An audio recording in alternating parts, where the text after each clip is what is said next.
A gate supervisor slid a woman's boarding pass back across the counter and told her, in front of a full terminal of witnesses, that she didn't belong in first class. The woman was 50 years old. She wore a plain coat. She carried an old suitcase. And she had done absolutely nothing wrong. Every passenger in line saw it happen. Most of them looked away. One man didn't. He was broke, exhausted, and running on 4 hours of sleep. And what he did next would expose a secret nobody at that airport was prepared for. If you've ever been dismissed before anyone bothered to learn your name, this story is for you. Subscribe to this channel so you never miss another story like this one. Hit the like button and drop a comment with the city and country you're watching from. I want to see exactly how far this story travels. The alarm on Mason Rourke's phone went off at 4:15 in the morning, same as it did every day. He had a shift, and he lay there for a few seconds with his eyes open in the dark before he remembered. No shift today. He had a flight to catch. It took him a moment to feel anything about that. Not excitement exactly, something closer to low-grade anxiety dressed up to look like anticipation. Mason was 32 years old, and he had not been on an airplane as a passenger in 6 years. He spent most of his working life around commercial aircraft. He knew what was wrong with them, what the airlines sometimes overlooked, what the maintenance schedules couldn't always catch. And somewhere in that knowledge was a very specific kind of nervousness that regular travelers never developed. He understood too much to feel entirely comfortable sitting in the back of one going 500 miles an hour at 30,000 feet. But he was going. He had promised Ellie he was going. He got up quietly, mostly out of habit. Ellie's bedroom door was closed, and the apartment was the particular kind of silent that only existed at 4 in the morning in a building where everyone else was still asleep. He made coffee in the small kitchen, standing at the counter in his socks, and looking at the refrigerator without really seeing it. There were drawings taped to the door, Ellie's, and a grocery list in his own handwriting, and a photograph tucked under a magnet of a woman with dark hair laughing at something off camera. He didn't look at that one directly. He had gotten pretty good at not looking at it directly. Her name had been Claire. She had been 28 when she died, 4 years ago now, and Mason had stopped expecting the specific weight of that loss to feel any different than it did. It just sat there. Some days light, some days not. He had learned to work around it the way you worked around a bad knee, acknowledging it was part of the deal, not letting it stop you from moving. He heard Ellie's feet on the floor before he heard her voice. She appeared in the kitchen doorway wearing her pajamas with the little yellow stars on them, her hair pushed sideways from sleep, looking at him the way she sometimes did, like she was checking to make sure he was still real. "You're up," she said. "So are you. I wanted to make sure you didn't forget." "Ellie." He set down his coffee. "I did not forget. I have a boarding pass and a bag already by the door. I didn't forget." She crossed the arms and leaned against the doorframe, studying him with an 8-year-old's devastating intuition. "You almost exchanged the ticket." "I didn't exchange the ticket." "You thought about it for like a week." He had. There had been a stretch of 3 or 4 days after his supervisor handed him the envelope where Mason had seriously considered calling the airline and asking whether a first-class fare was transferable to a credit voucher. The money would have been useful. It was always useful. But Ellie had sat across from him at the kitchen table and said, with the specific matter-of-factness that children sometimes hit you with, "Dad, you never go anywhere. You should go." So he was going. "Come here, he said, and she came to him, and he hugged her properly. The kind of hug that involved her feet leaving the floor briefly, which she pretended to be too old for and clearly still loved. "Mrs. Gable is coming at 6. You behave." "I always behave." "You told Mrs. Gable her cat had a judgmental face." "It does." "Ellie." "It really does, Dad. It's not an insult, it's just a description." "Behave." He set her down. She was grinning. He was almost smiling. That was usually how things went between them. Her finding the exact edge of something and him pretending not to find it funny. Claire had been the same way. He didn't dwell on that thought. "Go back to bed." She didn't go back to bed. She sat at the kitchen table and kept him company while he finished his coffee, and she talked about something that had happened at school that he mostly followed, and when it was time for him to pick up his bag and go, she stood at the door in her yellow star pajamas, looking suddenly younger than she had a moment ago. "Be careful," she said. He looked at her. "It's New York. I'm getting an award, not climbing a mountain." I know. She hugged him one more time quickly, like she didn't want him to see how much she meant it. I just meant be careful. He drove himself to Westbridge International in the dark. The highway nearly empty at that hour, the sky just starting to show the first gray suggestion of a morning it hadn't fully committed to yet. The airport was already moving when he got there. It always was. There was no hour of actual stillness in a working terminal. And he stood in line at the first-class counter with his bag over his shoulder and his boarding pass on his phone, still slightly disoriented by the reality of being there as a traveler instead of as someone who worked with aircraft for a living. He was looking at the departure board when he noticed her. She was standing at the adjacent counter, slightly ahead of him in the first-class lane, and the first thing Mason noticed was that she wasn't moving. Everyone else in the area was in motion, repositioning bags, checking phones, talking to the agents behind the desk. But this woman was perfectly still. She was around 50, maybe a little older, wearing a plain camel-colored coat that had clearly been well-made once and now just looked worn in. She carried one bag, an old leather suitcase, the kind with the brass clasps on the top, the kind that belonged to a different era. No rolling luggage, no designer label, nothing that the terminal's particular species of frequent flyer would recognize as a signal. Mason noticed her because she was standing still while everything moved around her. Then he noticed the gate supervisor. His name, according to the tag on his chest, was Derek Sloan. He was somewhere in his mid-40s, medium height, with the kind of practiced authority that people in positions of minor power sometimes cultivated, the expression of someone who had decided a long time ago that doing his job well and enjoying the exercise of it were the same thing. Derek was looking at the woman with the old suitcase, the way certain people look at something that doesn't match their expectations of a category. Not angry, not overtly rude, just assessing. With his conclusion already reached, Mason wasn't close enough to hear the first part of the exchange. He caught the tail end. "Where exactly you obtained this ticket, ma'am?" The woman's voice was even. "I purchased it, the same way anyone purchases a ticket." "And your confirmation number?" "Which I've already provided twice." Derek's expression didn't change. He pushed the boarding pass back across the counter with 2 fingers, a gesture so precisely calibrated to convey dismissal that it could have been a definition in a dictionary. We sometimes see issues with third-party resellers. If there's been a mix-up, the economy service desk can help you. There has not been a mix-up. The woman's composure was remarkable. Mason would think about this later, how she managed to keep her voice steady.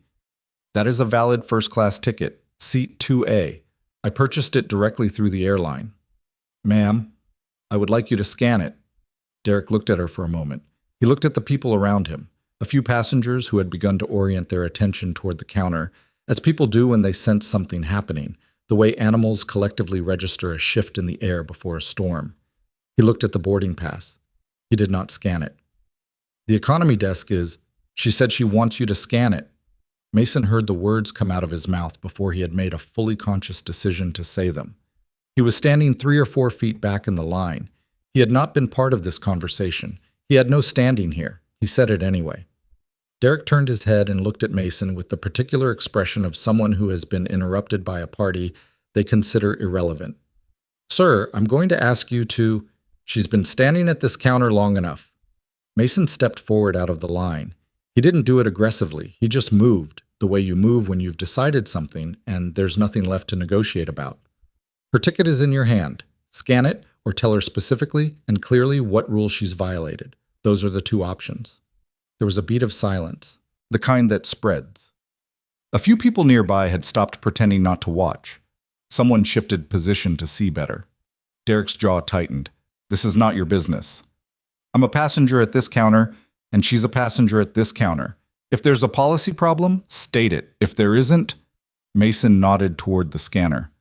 "Scan it." For a long moment, Derek didn't move.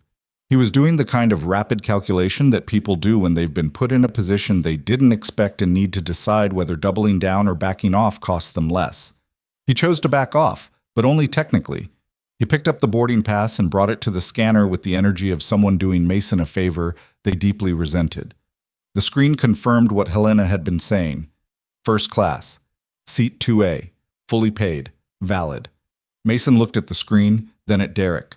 Derek did not look at either of them. He set the boarding pass down on the counter and said, without making eye contact with anyone, "There's a security irregularity on the reservation. I'll need you to step aside while we process the other first-class passengers." Helena Carrington looked at this boarding pass on the counter. She looked at the screen, which showed a perfectly valid ticket. She looked at Derek Sloan, who was already turning toward the next passenger in line, as if she had ceased to exist. The composed expression she had been maintaining through the whole exchange cracked. Then, not dramatically, not in the way it might happen in a film, with tears or raised voices. It was smaller than that, a tightening around the eyes. A breath she took a half-second longer than the previous one. A woman absorbing something she had absorbed before and had not gotten used to. Mason watched it happen. He had seen that expression before, on other faces, in other circumstances. He recognized it as the look of someone being told, without words, that they don't belong here, and having to decide whether to believe it. "Ma'am," he said. She looked at him. Her eyes were dark and steady and very tired. "Don't step aside." She studied him for a moment the way people study something they're not sure they're reading correctly. "You'll miss your flight." "My flight doesn't board for 40 minutes. "You don't know anything about this situation." "I know what I just watched." She was quiet. Derek was pointedly occupied with a different family at the far end of the counter. The silence between them lasted only a few seconds but felt longer. "My name is Mason Rourke," he said. "I fix commercial aircraft for a living. I'm here for a certification ceremony, and I would very much not like to miss my flight." He paused. "But I'm not moving." Helena Carrington looked at him for another long moment. Then she straightened. She picked up her boarding pass from the counter, and she did not step aside. Mason stayed beside her. He didn't say anything else. He didn't need to. He just stood there, the same way she was standing, like they were both waiting for something to resolve, and neither of them had anywhere better to be. Derek noticed. The other passengers around the counter noticed. Someone near the back of the first-class line took out their phone. And Derek Sloan, who had spent 15 years working gate counters and believed he was very good at reading situations and managing them, looked at the screen on his terminal and made a decision he would spend a long time afterwards wishing he hadn't made. He reached into the system and he canceled Helena Carrington's boarding authorization. Mason watched the indicator on the counter's display flip from green to a standby pending status, and he felt something in his chest go quiet and cold. Not anger exactly. He was good at not doing anger. He had learned to be, because he had an 8-year-old at home who needed him to be the stable thing in the room when everything else was loud. But there was something underneath the discipline that had a temperature to it, and it was rising. He looked at Derek. Derek looked back at him with the expression of someone who believes they have just conclusively ended a conversation. Helena Carrington looked at the display, and then she looked at her boarding pass, and then she looked at nothing in particular. The middle distance of someone working through what has just happened and what it means and what she is going to do about it. The composure she had been holding was still there. It was just doing more work than it had been doing a moment ago. Mason set his own boarding pass on the counter.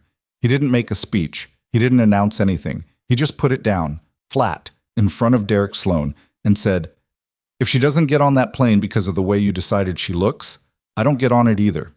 Behind him, in the terminal, a few passengers who had been watching the whole thing exchanged glances. One of them took a step forward, then another. The morning was changing in a way that Derek had not anticipated and had no good way to reverse. And in the quiet in Mason's chest where the almost anger was living, there was something else now, something he couldn't quite name yet, a sense that the next few minutes were going to matter in some way he couldn't fully see from where he was standing. He thought briefly of Ellie in her yellow star pajamas at the kitchen door. "Be careful," she had said. He was being careful. He was being as careful as he knew how. He just wasn't backing down. The thing about airports is that they are designed to keep people moving. Every element of the architecture, the long corridors, the escalators, the gates arranged in sequence like checkpoints, exists to push human beings from one place to the next without stopping. Standing still in an airport is an act of minor rebellion against the entire system. It makes other people uncomfortable. It disrupts the flow. Mason Rourke was standing still. Helena Carrington was standing still beside him. And Derek Sloan, behind his counter with his canceled authorization and his terminal screen and 15 years of accumulated minor authority, was discovering that the situation he believed he had closed was, in fact, nowhere near closed. The other passengers around the first-class counter had not dispersed. That was the first problem. In Derek's experience, most public confrontations at airport gates resolved themselves through a combination of time pressure and social embarrassment. One party eventually conceded, or the flight departed, or someone in a uniform arrived and the crowd lost interest and moved on. That was how it usually went. But the crowd at this counter had been doing something unusual for the past 2 minutes, growing. Not dramatically. Not the way a crowd gathered around an accident. It was quieter than that. A couple standing near the window who had turned to face the counter, a businessman who had lowered his phone, 3 women who had been walking toward a different gate and had slowed, then stopped. People who had read the situation the way people read situations in public spaces and had decided, for whatever individual reason, that they weren't quite ready to move on yet. One of them was a man in his 60s with a rolling carry-on and a Veterans of Foreign Wars cap. He had been fourth in line when Mason stepped out of it, and he was still standing in approximately the same spot, watching Derek with an expression that was not hostile but was deeply, specifically attentive. Another was a younger woman in a blazer who had her phone up and was not bothering to hide it. Derek noticed the phone. Derek noticed it the way you notice something that changes the temperature of a room, a distinct and involuntary registering of a new variable. "Sir," Derek said, addressing Mason with the careful pronunciation of someone who was working hard to sound like they were still in control of things, "I need you to understand that interfering with gate procedures is a federal—" "I'm not interfering with anything," Mason said. "I'm standing here. Passengers stand here. That's what this area is for. You've placed your boarding pass on the— I can pick it back up." Mason didn't touch the boarding pass. "Or you can restore her authorization, and we can all get on the plane and be done with this." Derek's mouth tightened. He had the expression of a man who had walked into a room and found the furniture rearranged and was trying to decide how to act like he'd expected it. "The irregularity is being reviewed." "What irregularity?" It was Helena who spoke, and she said it the way someone says something they have said several times already and are now saying with surgical precision.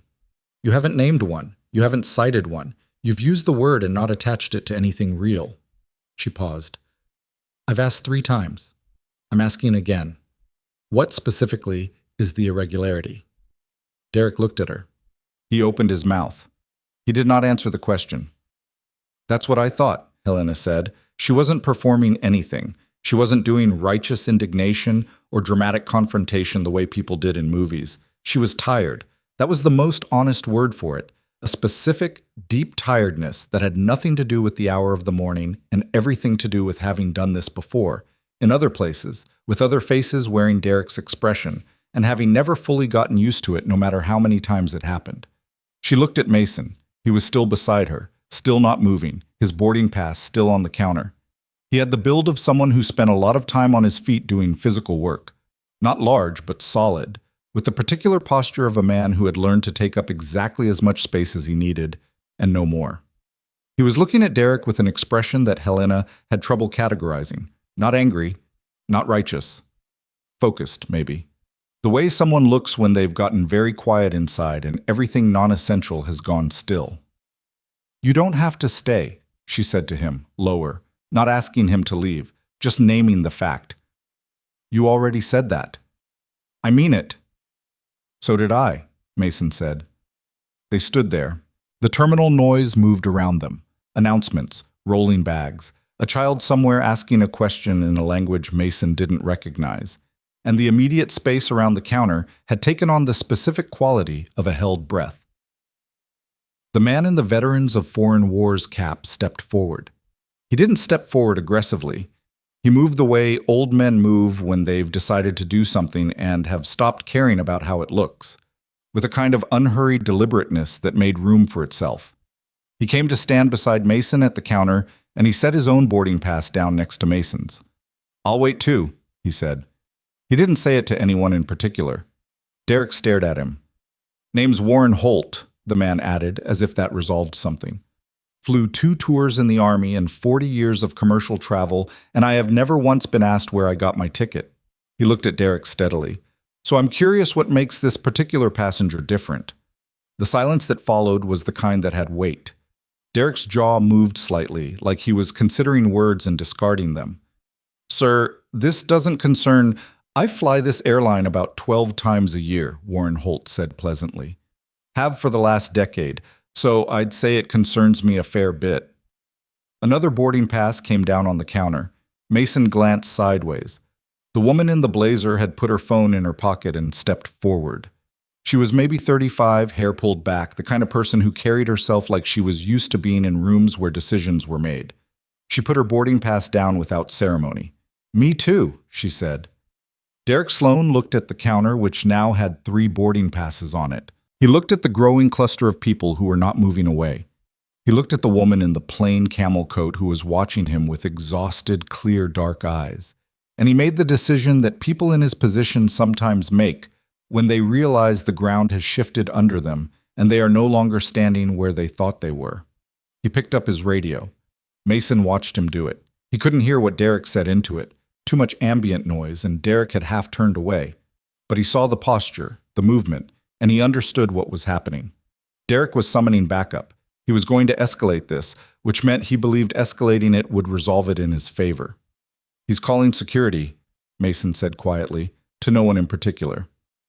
Let him, Warren Holt said. Helena said nothing.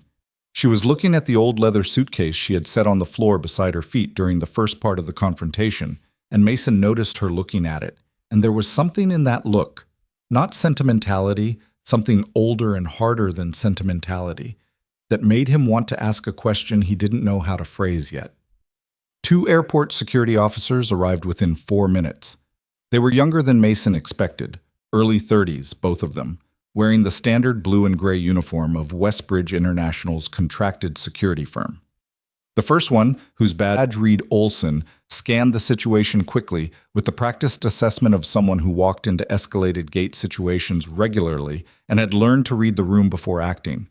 The second stood slightly behind him and did not immediately reach any visible conclusions. Olson looked at Derek. What's the situation? Passenger has a flagged ticket, Derek said, and he was using the voice now, the official voice, the one calibrated for authority. And these individuals are refusing to clear the boarding area. Olson looked at Helena. He looked at Mason. He looked at Warren Holt, who looked back at him with the specific, unintimidatable energy of a man in his 60s who had been in significantly more stressful situations than this and was not impressed. Olson's eyes moved to the boarding passes on the counter. Which passenger has the flagged ticket? This woman, Derek said without saying her name, without pointing at her, the reference landing like exactly the kind of small, casual dismissal that it was. Olson looked at Helena. Ma'am, can I see your ticket? Helena handed it to him. He examined it. He turned it over. He looked at the display screen on Derek's terminal, which was visible from his angle, and he read what was on it. He was quiet for a moment. What's the flag? He asked Derek. Security irregularity. Specifically? Derek's mouth tightened. It's under review. Olson was quiet again. He handed Helena's boarding pass back to her. Ma'am, your ticket reads valid.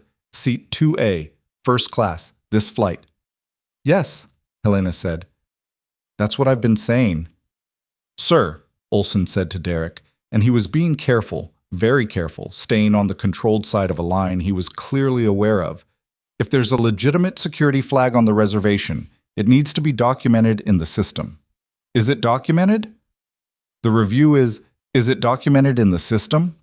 The pause that followed was about 3 seconds long. In 3 seconds, you can watch a person decide something, and Mason watched Derek decide. Not yet, Derek said. Olson nodded once. He stepped back. He looked at Mason and Warren and the woman in the blazer, and then at the people behind them, and he made the assessment of a man who understood that his job was to de-escalate situations, not compound them.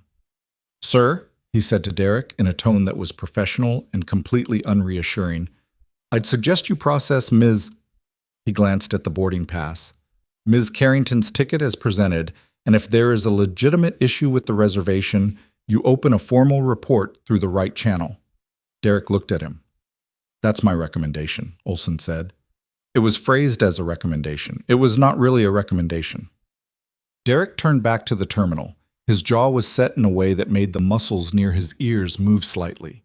He reached for the keyboard, and then he stopped. Mason saw it. The hand on the keyboard, the brief stillness, The moment of a decision being reconsidered and replaced with a worse one. He saw it happening and he wanted to say something, but he didn't know what to say, and it was already done. Derek did not restore the authorization. He opened a different window on his terminal and he typed something, and whatever he typed, the result came back within seconds. And he turned to the group at the counter with the particular expression of a man who has been retreating and has decided suddenly and irrationally to charge. "There is a formal complaint now open on this reservation," Derek said. "Ms. Carrington will need to speak with airline customer relations before she can board this flight." Olson closed his eyes for approximately 1 second. Mason looked at Helena. Helena looked at the terminal screen, which she couldn't read from her angle. Then she looked at Derek. The exhaustion in her expression had changed. It had moved into something else, something quieter and more still. The way a fire gets quiet right before it finds something substantial to burn. She didn't speak immediately. She took a breath, and she took it deliberately. And Mason had the sense of someone who had learned a long time ago that the first thing you say in a moment like this is rarely the right thing, and who had disciplined herself accordingly. Then she said, "How long will that process take?" "Customer relations opens at 9. The flight departed at 7:45. "So you are telling me," Helena said, in a voice that had gone very precise and very level, "that you have manufactured a procedural obstacle that will prevent me from boarding my paid flight because you opened a complaint against a ticket that 2 people, including a security officer, have confirmed is valid." Derek said nothing. "I want to be very clear," Helena said, "because I think clarity is important right now. I'm not raising my voice. I'm not threatening you. I'm asking you to explain specifically what legitimate rule I have violated, and I would like the answer documented." Derek said nothing. The woman in the blazer had her phone out again. Warren Holt was looking at Derek with an expression that Mason associated with certain older men who had run out of patience for theater. Mason picked up his boarding pass from the counter. He held it in his hand for a moment. He looked at it. It was real, the paper, slightly warm from being on the counter, printed with his name and his seat number and the flight he was supposed to be on in 40 minutes. He had earned this flight through years of work. His employer had given it to him. Ellie had told him to go. He had come. He set the boarding pass back down. Not because he was angry. Not as a gesture. He just set it back down because it was still his answer to the question of what he was doing. "Listen," he said to Derek, and his voice was quiet, genuinely quiet, not performed quiet, the voice he used with Ellie when something had gone sideways and he needed to bring the temperature down without pretending nothing was wrong. "I don't know what you thought when you first looked at her. I'm not going to say it out loud because I don't think you want me to say it out loud. But you know what it was, and she knows what it was, and everyone at this counter knows what it was. And you've been trying to paper over it with procedures for 20 minutes, and it's not working." He looked at the terminal screen, then at Derek. "You can fix this right now. Restore the authorization, let her board, write up whatever incident report you need to write about me interfering, and this is over. Or we can keep going, but I want you to think about which of those options actually ends this." Derek looked at him. The expression on his face was complicated. Not uncomplicated anger, which would have been easier to read, but something layered and uncomfortable, like a man examining something in himself that he doesn't particularly want to acknowledge. He said nothing. He looked at the terminal. And then something happened that no one at the counter had been expecting. A phone rang, not anyone's personal phone, Derek's work terminal. The desk line. It rang once, then immediately again, with the short double ring that Mason had learned, from years of working in institutional environments, meant an internal call from somewhere higher in the building. Derek answered it. He said his name. Then he said yes.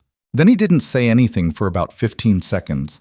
And during those 15 seconds, Mason watched the color drain incrementally out of Derek Sloan's face, the way color drains out of things when the light changes.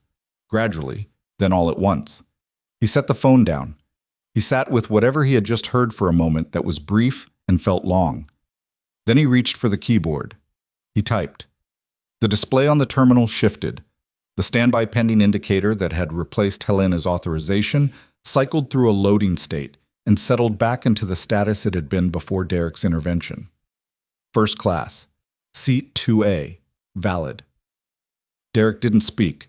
He picked up Helena's boarding pass and he brought it to the scanner and he held it under the reader and the reader beeped once, cleanly, in the register of confirmation. He He placed the boarding pass back on the counter. He did not make eye contact with Helena. He did not make eye contact with Mason. He looked at a point approximately 6 inches to the left of the group assembled at his counter, and he said, in a voice that had been carefully stripped of everything except its technical content, "Ms. Carrington, you may board." No apology. Nothing that acknowledged that the previous 20 minutes had happened.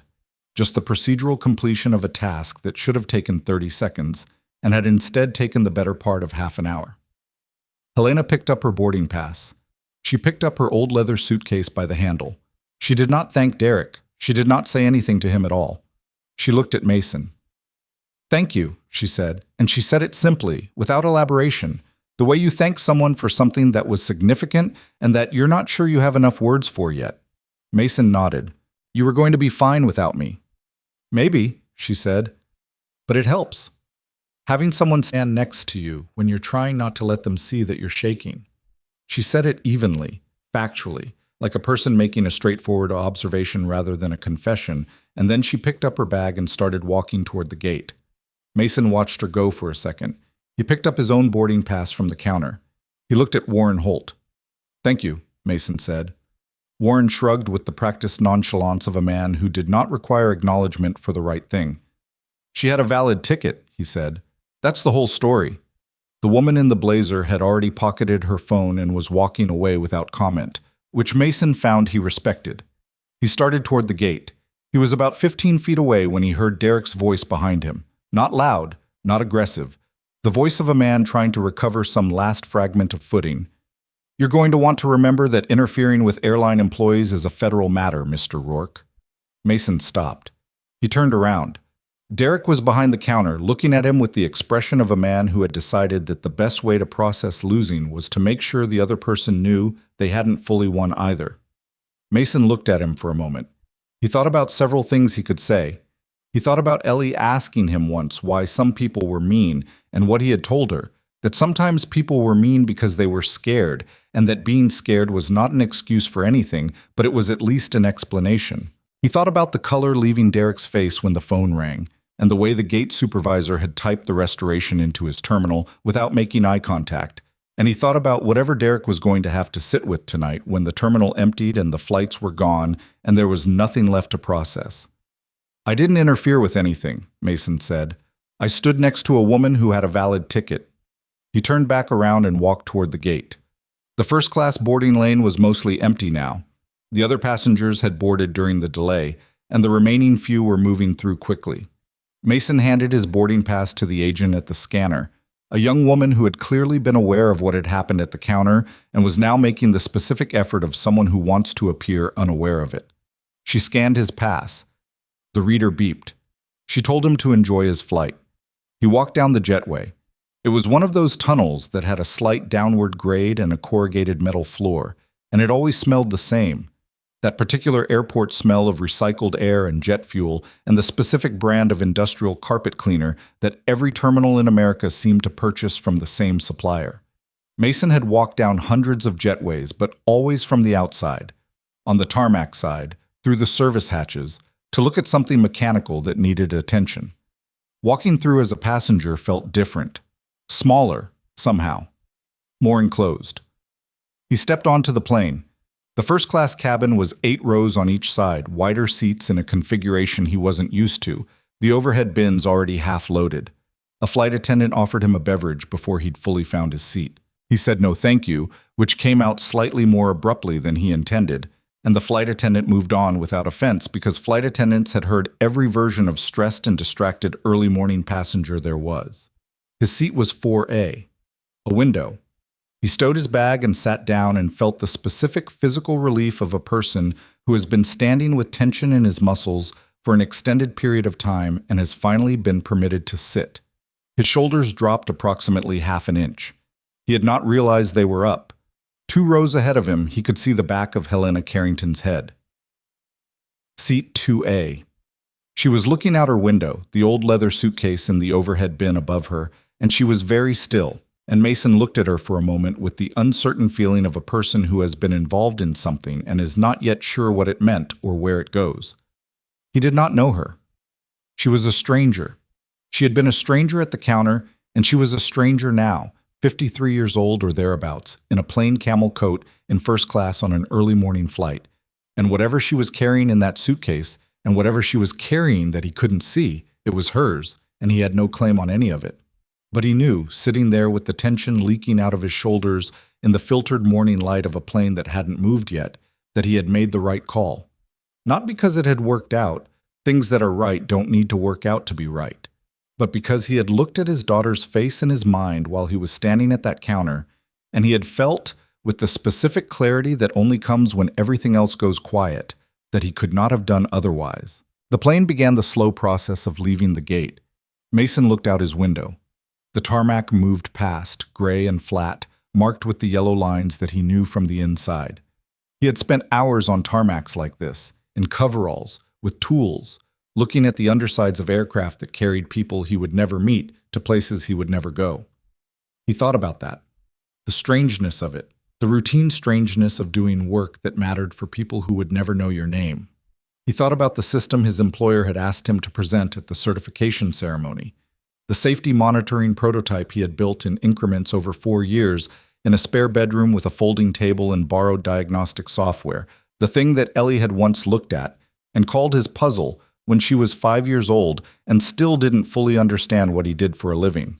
He thought about what it had cost to build it. Not in money. In the other currency, the one that didn't have a name, but that everyone spent whether they meant to or not. The nights he had stayed up when Ellie was asleep. The mornings he had been more tired than he should have been and had pushed through anyway. The ideas he had worked on alone because there was no one to talk them through with. No partner to say, "What if you tried this?" No one who knew enough about the technical side of it to push back on his assumptions. He had gotten good at pushing back on his own assumptions. He had gotten good at a lot of things he had not expected to need to be good at. The plane turned onto the runway and stopped. Mason closed his eyes for a moment, just a moment. He could feel the engine spooling up through the seat, through the floor, through the particular vibration that he recognized. Not as a passenger recognizes it, but as a mechanic does, knowing what was making that sound and where it was coming from and what it meant when it changed. Everything sounded right. He opened his eyes. 2 rows ahead, Helena Carrington had turned slightly from her window. She wasn't looking back at him. She was looking at something in her lap. He couldn't see what from his angle. And her head was bent forward slightly, just slightly, the posture of someone in a private moment they don't know anyone is observing. The engines changed pitch. The plane began to move. And Mason Rourke, who fixed aircraft for a living and raised his daughter alone, and had not been on an airplane as a passenger in 6 years, settled into his seat and watched the terminal fall away behind him, and did not yet understand that the most important part of this morning was still ahead of him, up there in seat 2A, in an old leather suitcase with brass clasps, in a story he hadn't been told yet. The flight attendant came through the cabin about 20 minutes after takeoff with the breakfast service, and Mason, who had not eaten since the coffee he'd had standing at his kitchen counter at 4:30 in the morning, accepted the offered tray with more gratitude than the situation probably warranted. He ate without tasting much of it, scrambled eggs that had the specific texture of eggs that had been kept warm too long, a small fruit cup, a roll that was fine. He ate because his body needed something in it, and because having something to do with his hands was useful when his mind was doing what it was currently doing, which was running back through the last hour in the particular relentless way that minds run back through things they haven't finished processing yet. He kept coming back to the phone call. Derek had answered that desk phone and lost all the color in his face and restored Helena's authorization without another word of resistance. Something had happened on the other end of that call. Someone had said something. Mason didn't know what, and he told himself it didn't matter. The outcome had been the same regardless. But the not knowing sat in him with a low, persistent itch. Not curiosity exactly. More like the mechanic's instinct to understand what had made the system behave the way it had. You didn't just observe the result, you wanted to know the cause. 2 rows ahead, Helena Carrington had declined the breakfast service. The flight attendant had leaned in to speak to her briefly, and Helena had shaken her head with a small, polite gesture, and that had been the end of it. She had not moved much since takeoff. She was still turned partially toward the window, one hand resting on the armrest, and from Mason's angle he could see the edge of her profile, the set of her jaw, the stillness that was her default register. The quality of someone who was occupying a private interior space that had very little to do with the aircraft or the altitude or the other passengers around her. He thought about what she had said on the jetway as she was leaving the counter. It helps.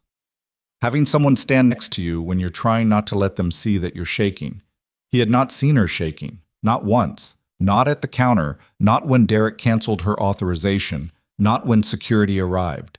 She had been absolutely and completely composed through the entire thing, and now she was saying that she had been shaking inside it, and he believed her, because he had done the same thing himself more times than he could count. The exterior stillness that you maintained not because you felt still, but because stillness was the only armor that couldn't be taken from you. He was still thinking about this when she turned around. Not fully, just slightly. A shift of her body toward the aisle, and then her eyes found his with the ease of someone who had known approximately where he was sitting. She looked at him for a moment, reading something in his expression that he wasn't aware he was broadcasting. Then she unbuckled her seatbelt and stood up. She walked back 2 rows and stopped at his row. "Do you mind?" she said, looking at the empty seat beside him. "No," Mason said. He moved his arm off the shared armrest. She sat down. She didn't bring anything with her. No bag, no book, nothing. Just herself. In the plain camel coat that she hadn't taken off despite the cabin's warmth, sitting with her hands in her lap and looking at the seat back in front of her for a moment before she spoke. "I want to ask you something," she said. "Okay. And I'd like you to answer honestly, not the polite version." Mason looked at her. "All right. Why did you step out of the line?" He started to answer, and she held up one hand briefly. "Not the version where you say you just did what anyone would do, because we both know that's not true. Most people didn't do it. You did. I want to know the actual reason." He was quiet for a moment, not stalling, genuinely finding the honest answer, because the honest answer was not a simple one, and he hadn't fully articulated it to himself yet. "I have a daughter," he said. "She's 8, and I teach her things. We talk about things, about how to behave, how to treat people, the way you treat people when you could just as easily look away." He paused. "And I've had conversations with her about exactly what was happening at that counter, about what it means to see something wrong and decide you didn't quite see it. And I thought, if she could see me right now, what would she see me doing?" Helena was quiet. "That's the honest version," Mason said. "It's a better reason than most people would give," she said. "It's the true one. I don't know if it's a good one. Those are often the same thing." She turned her head and looked at him directly, and there was something evaluative in it. Not unkind, but the assessment of someone who had gotten very good at telling the difference between what people showed her and what they actually were. "You said you fix aircraft." "Commercial maintenance. I've been at Westbridge Aviation Services for 9 years. And the ceremony in New York. Aviation safety certification, I built a monitoring system. Took about 4 years." He said it without the particular inflation that people sometimes applied to accomplishments they wanted acknowledged. He said it the way he might say he'd repaired a specific kind of engine component. "Here is the thing. Here is how long it took." 4 years, she said. "I work nights mostly. Ellie goes to bed at 8:30, 9. I had a few hours after that." "You built it in the hours after your daughter went to sleep. And on weekends. There was a period of about 8 months when she was 6, where I had a folding table set up in the hallway outside her bedroom, because she was going through something and I didn't want to be too far from her room." He said this without self-pity, just recounting it. "The acoustics were actually pretty good in that hallway. I got a lot done." Helena looked at him for a moment longer than was comfortable, the kind of look that seemed to be reading more than his words. Then she turned slightly forward again, and he thought she was done, and then she said, "I want to tell you something about the suitcase." He waited. She was quiet for a moment, and he understood from the quality of the quiet that this was not her usual composure.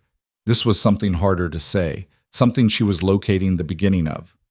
"My husband's name was Robert," she said. "We got married 26 years ago. At the time, we had nothing. I mean that without exaggeration. We shared a 1-bedroom apartment with another couple to make the rent. And Robert drove a delivery truck, and I was doing bookkeeping for 3 different small businesses out of a corner of that apartment." She paused. "He had this suitcase. He'd had it since before we met. It was already old when I first saw it. He used to say it was the most honest thing he owned because it looked exactly like what it had been through.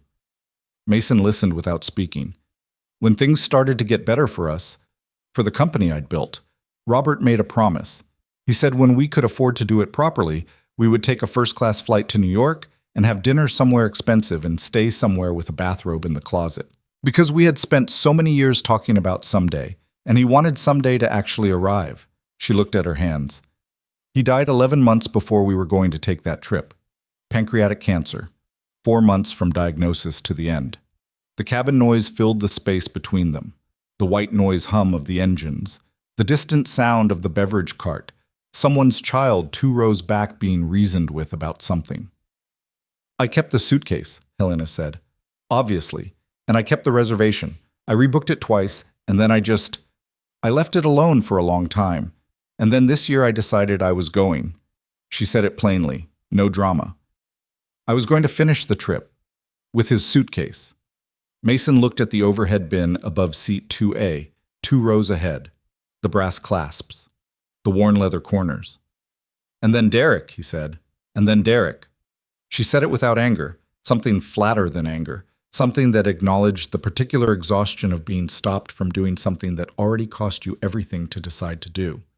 The way he looked at me when I walked up. I've seen that look 1,000 times in my life. Before I had money, and sometimes after. But this morning, she stopped. It was the wrong morning for it, Mason said. Yes. She looked at him. Yes, that's exactly it. It was the wrong morning. She wasn't crying. He didn't think she would cry. Not here, not about this, not in front of someone she had known for 2 hours. But there was something in her eyes that he recognized as the specific strain of someone who was keeping themselves together through a combination of will and practice, and the knowledge that there was no alternative. And he understood that, and he did not try to say anything that would fix it, because nothing would. I'm sorry about your husband, he said. Thank you. She said it without the automatic quality that thank yous sometimes had when people said them in response to condolences. She meant it. She was thinking it while she said it. He sounds like he was a good man.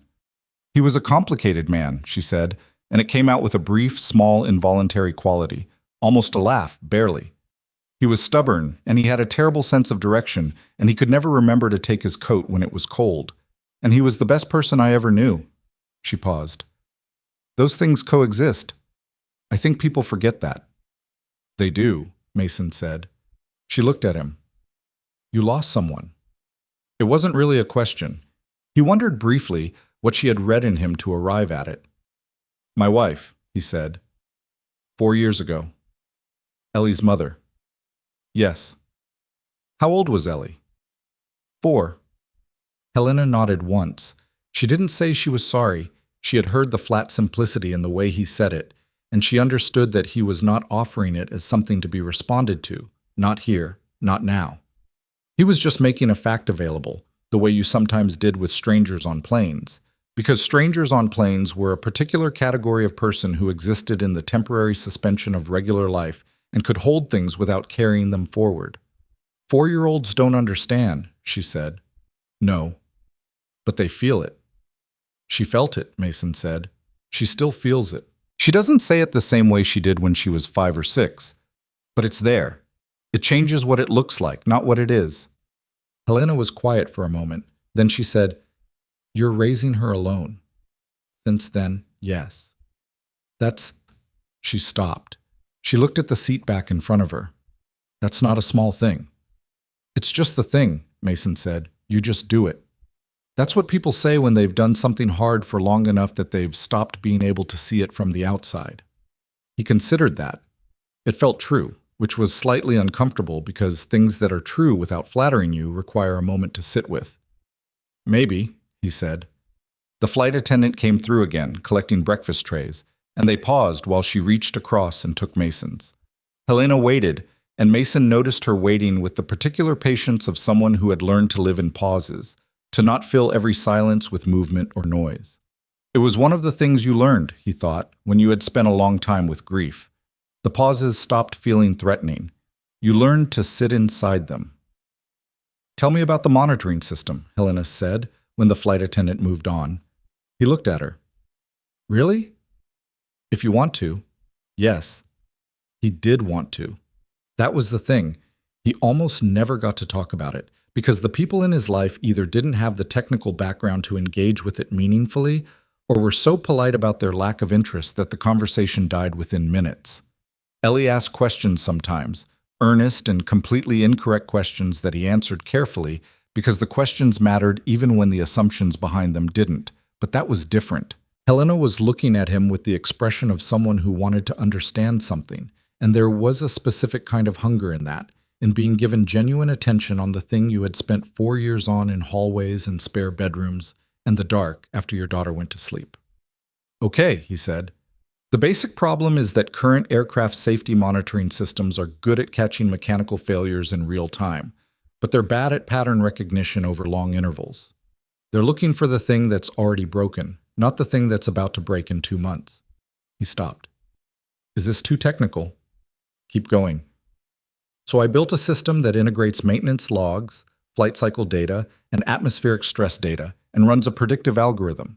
It flags components that are statistically likely to fail within a defined window before they show any symptoms that current inspection protocols would catch. The idea is that a regional airline with 3 or 4 aircraft and a limited maintenance budget could use it to prioritize inspections before they're legally required to, instead of after something goes wrong. Helena was quiet for a moment. Regional airlines. That's where the safety gap is. The big carriers have the budget for comprehensive maintenance programs. The regionals don't always have the resources to be proactive, and that's where incidents happen. He said the last part without inflection, but something moved behind it, some weight that the word incidents was standing in for. Helena noticed. She didn't press on it. She said, "How accurate is the algorithm?" In simulated testing, about 83% predictive accuracy at the 60-day window, 78 at 90 days. He said it with the combination of pride and discomfort of someone who was still working on the number. I need more real-world data to refine it. The certification in New York is about getting access to industry data sets that I haven't been able to get as an independent. You need a professional certification to submit data requests to the major aviation safety registries. So the ceremony isn't just an award. It's a door, Mason said. The ceremony is how you get to the door. Helena looked at him with an expression he couldn't fully read, something attentive and a little distant at the same time, like she was listening to him and simultaneously conducting some interior conversation that he wasn't party to. Who knows about the system? She asked. Besides you. My direct supervisor at Westbridge, 2 guys I went to school with who helped me think through some of the early architecture. The certification board, obviously. I submitted a technical brief as part of the application. No investors? No development partners? I looked into it about 2 years ago, took some meetings. He paused. The meetings didn't go anywhere. Why not? He considered how to say it. Because I was a maintenance guy from a regional airport who was building something in his hallway, and the people I was meeting with were mostly looking for something that already looked like a product. I had a concept and a proof of concept and 4 years of work, and what they wanted was a prototype that already looked like a company. He said it without bitterness, more like someone recounting the weather, acknowledging conditions without wishing they were different. So I kept working on it. The certification is the next step. And after the certification, I don't know yet, he said honestly. I'll figure out the next step when I get there. Helena opened her mouth to say something and then stopped. She looked out the window at the clouds below them, white and dense and lit from above, and she was quiet for long enough that Mason thought the conversation might have reached its natural end. He had said too much. He felt the particular vulnerability of having talked about something he cared about to someone he didn't know, the specific exposure of it. Can I tell you something? Helena said, still looking at the window. Sure. She turned back. I started Carrington Meridian in a 1-bedroom apartment. I've told that story in interviews and I've put it in the background section of our company documents. And I've heard it repeated back to me enough times that it sometimes stops feeling real. But the actual fact of it, the way it felt to be sitting in that apartment knowing that I had an idea that was worth something and no way to make anyone with resources believe it, that feeling is still very real. Mason waited. The people who take meetings with individuals like you, the way they look at you, the conclusions they reach before you've said anything because of what you look like and where you're from and what your business card says. She shook her head slightly. I know that look. I've been on the receiving end of it. I know, Mason said. The same look Derek gave me this morning. Yes. She was quiet. Then she said, I want you to know that I saw what you did at that counter. Not just that you stepped forward. I've had people step forward before, and it usually costs them nothing, or it's a performance. I saw the moment you put your boarding pass down. I saw that you understood you were risking something real. It wasn't that much of a risk, Mason said. You were going to miss a certification ceremony that opens the door to something you've spent 4 years building, Helena said. In what universe is that not a real risk? He didn't answer that. It was a real risk, she said, and you took it for someone you didn't know before you knew anything about who I was. And that matters to me. That's the order of those events matters. Mason looked at her. I didn't do it for a reward. I know, she said. That's why it matters. She stood up.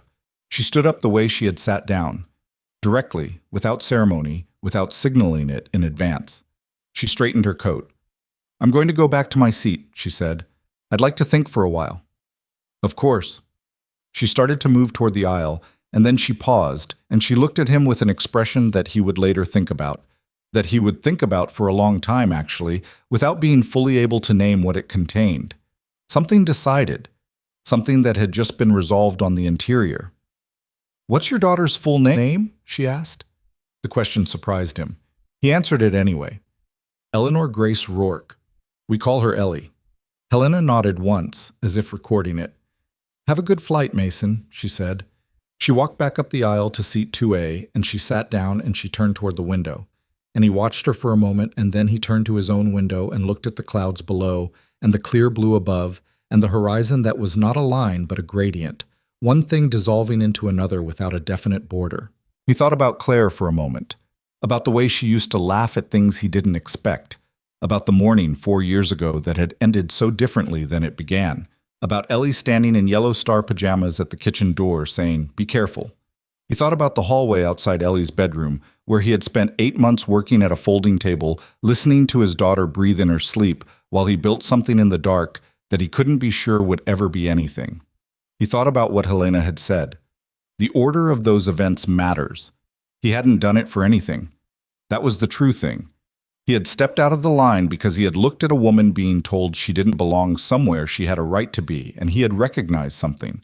Not in her specifically, not yet, but in the shape of the moment itself, the specific injustice of a human being made small in public without cause. He had recognized it, and he had not been able to look away, and that was the whole of it. The plane moved through the sky at 36,000 feet above the eastern seaboard, and Mason Rourke looked out the window and did not know what was coming, and in that ignorance there was something almost like peace. He had done the right thing. Whatever happened next, that was fixed. That part of the morning was already written, already real, already his. 40 minutes later, the fasten seatbelt sign illuminated, and the captain came on the intercom and announced their descent into New York, and Mason sat up slightly and looked at the seat in front of him, and then at the window, where the clouds were breaking up and giving way to the gray-brown geometry of the city below, the grid of streets visible through the gaps, the long silver snake of the river, the bridges connecting the parts of something too large to see all at once. He had not been to New York in 11 years. He had not done a lot of things in 11 years. He buckled his seatbelt. He thought about the certification ceremony, and the door had opened, and the 83% predictive accuracy he was still working on making 85, and the data sets he didn't have yet. And the next problem after that, and there was a particular quality to the thinking, not anxious, just forward-facing, the orientation of someone who has been working toward a specific point for long enough that arriving near it doesn't feel like the end of something, but like the beginning of a harder question. The plane broke through the last layer of cloud. New York spread out below in the gray morning light, enormous and indifferent, the way cities are enormous and indifferent until you're inside them, and then they become the series of small specific things that your life is actually made of. 2 rows ahead, Helena Carrington had not moved. She was still facing her window. One hand was on the armrest, the other was in her lap, and from his angle, in the light coming through the oval window, Mason could see that her hand was resting on something small. A photograph, he thought, though he couldn't be sure. Something she was holding without looking at. something she was keeping close. The old leather suitcase was in the overhead bin. Robert's suitcase, with the brass clasps that were already old when she first saw them, the most honest thing he'd owned because it looked exactly like what it had been through. Mason looked away. He gave her the privacy of the moment, which was the least he could do. The city came up to meet them, and the wheels found the runway with a sound he recognized from the other side. A sound he had heard 1,000 times as the mechanic standing on the tarmac watching planes land. Never quite like this, never from inside. And the engines reversed, and the cabin pressed forward in the specific way of deceleration, and they were down. They were in New York. The trip that hadn't finished was finishing. And something else was starting, though Mason Rourke, who was not a man given to premonitions or sentimentality, would not have been able to say exactly what or where or how far it was going to go. He gathered himself. He got his bag. He did what passengers do when planes land. The small, sequential, ordinary things. The unfastening, the standing, the shuffling toward the door. Helena was already moving up the jetway when he stepped off the plane. He could see the back of her coat ahead of him, the deliberate pace, the old suitcase she was pulling behind her, the brass clasps catching the light. And then, at the top of the jetway, where it opened into the terminal, she stopped. Not because of anything ahead of her. She stopped deliberately, and she turned, and she waited for him to reach her with the patience of someone who has already decided what she is going to do next and sees no reason to rush it. He reached her. She looked at him. "I need to tell you something," she said, "and I want you to hear it before the terminal gets complicated." He looked at her. "Okay." "My name is Helena Carrington," she said. And then she said the next part, the part that explained the phone call, explained the color leaving Derek's face, explained the 3 black vehicles that would be waiting outside arrivals, explained the executives who would be moving toward them even now, somewhere in the building. And she said it the way she said everything, directly and without theater. And she watched Mason Rourke's face as she said it. He was quiet for a long moment. Then he said, "The phone call." "Yes." "Someone called the gate." "My assistant," she said. "She monitors my travel." She'd been watching the situation through the airline's internal system, and she made a call to the airport director's office. Mason absorbed this. He absorbed all of it. The name, the company, what the company was, what it was worth, what it meant about the woman who had been standing at that counter in a plain coat with an old suitcase being told she didn't belong in first class. He let it settle, and then he looked at her with the expression of a man fitting a new piece into a picture that had been comprehensible without it, and was now something different. "I want you to understand something," Helena said. "Everything I told you on the plane, about Robert, about the suitcase, about why I'm here, none of that changes because of what I just told you." "I know," Mason said. "I also want you to understand that what you did at the counter doesn't change either," he said. "I didn't know any of this." "No," she said, "you didn't." They stood at the top of the jetway while the other passengers moved around them, the current of the terminal flowing past, everyone going somewhere. Helena watched him with the evaluative steadiness that was her characteristic way of looking at things she was trying to understand. "I'm sorry I didn't tell you sooner," she said. "You don't owe me anything," Mason said. "You don't know me." "That's becoming less true," Helena said, and there was something in it. Not warmth exactly, but the suggestion of a door that had recently opened, that he registered without knowing fully what to do with. She looked toward the terminal. "It's going to be somewhat chaotic out there," she said. "My team has been," she paused, choosing a word, "concerned about the morning. There will probably be people. I'm sorry in advance for that. I'll be fine." "I know you will." She looked at him one more time. "Come with me?" Mason thought about it for exactly the length of time it took to understand that there was no good reason not to. "Yes," he said. They walked into the terminal together, and the morning, which had already been several kinds of unexpected, was about to become something else entirely. The terminal at JFK was doing what terminals always did: moving, noise, the smell of coffee and jet fuel and too many people in an enclosed space. And it took Mason approximately 4 seconds after walking through the gate doors to understand what Helena had meant by somewhat chaotic. There were 7 of them waiting, not airport staff, not regular travelers. 7 people in the specific configuration of a professional team that had been deployed. 2 in dark suits, who positioned themselves at the edges of the group with the practiced awareness of people whose job involved knowing where all the exits were, and 5 others who carried the organized urgency of people who had been managing a situation remotely and were now relieved to have the principal physically in front of them. A woman in her 40s with a tablet and close-cropped hair reached Helena first. "Ms. Carrington," she said it with the measured relief of someone who had been genuinely worried. "We've been in contact with Westbridge since 7:15. The director—" "I know," Helena said. "I'm fine. The airline has issued a formal statement. Later." Helena said it without sharpness, but with the absolute finality of someone who had been managing people for 30 years and knew exactly how much space a word needed to occupy to close a subject. The woman with the tablet stepped back. The rest of the team reorganized itself around Helena without requiring instruction, the way people who had worked for someone long enough could read their body language and adjust accordingly. Helena turned to Mason, who was standing slightly apart from the group with the expression of a man who had walked into a room and discovered it was considerably larger than the door suggested. "This is Mason Rourke," Helena said, to the group generally and to no one specifically. "He'll be with us for a few minutes." The woman with the tablet looked at Mason with the quick assessing glance of someone whose job involved processing new variables efficiently. She didn't say anything, neither did anyone else. They accepted the information and reorganized around it, the way water reorganizes around a new object, completely and without comment. "You don't have to stay," Mason said to Helena, low, not wanting to hold her from whatever the morning's actual obligations were. "I have the ceremony. You have—" He gestured at the 7 people surrounding her in various states of professional readiness. "All of this." "The ceremony doesn't start until 11, she said. "What time is yours?" 2 o'clock.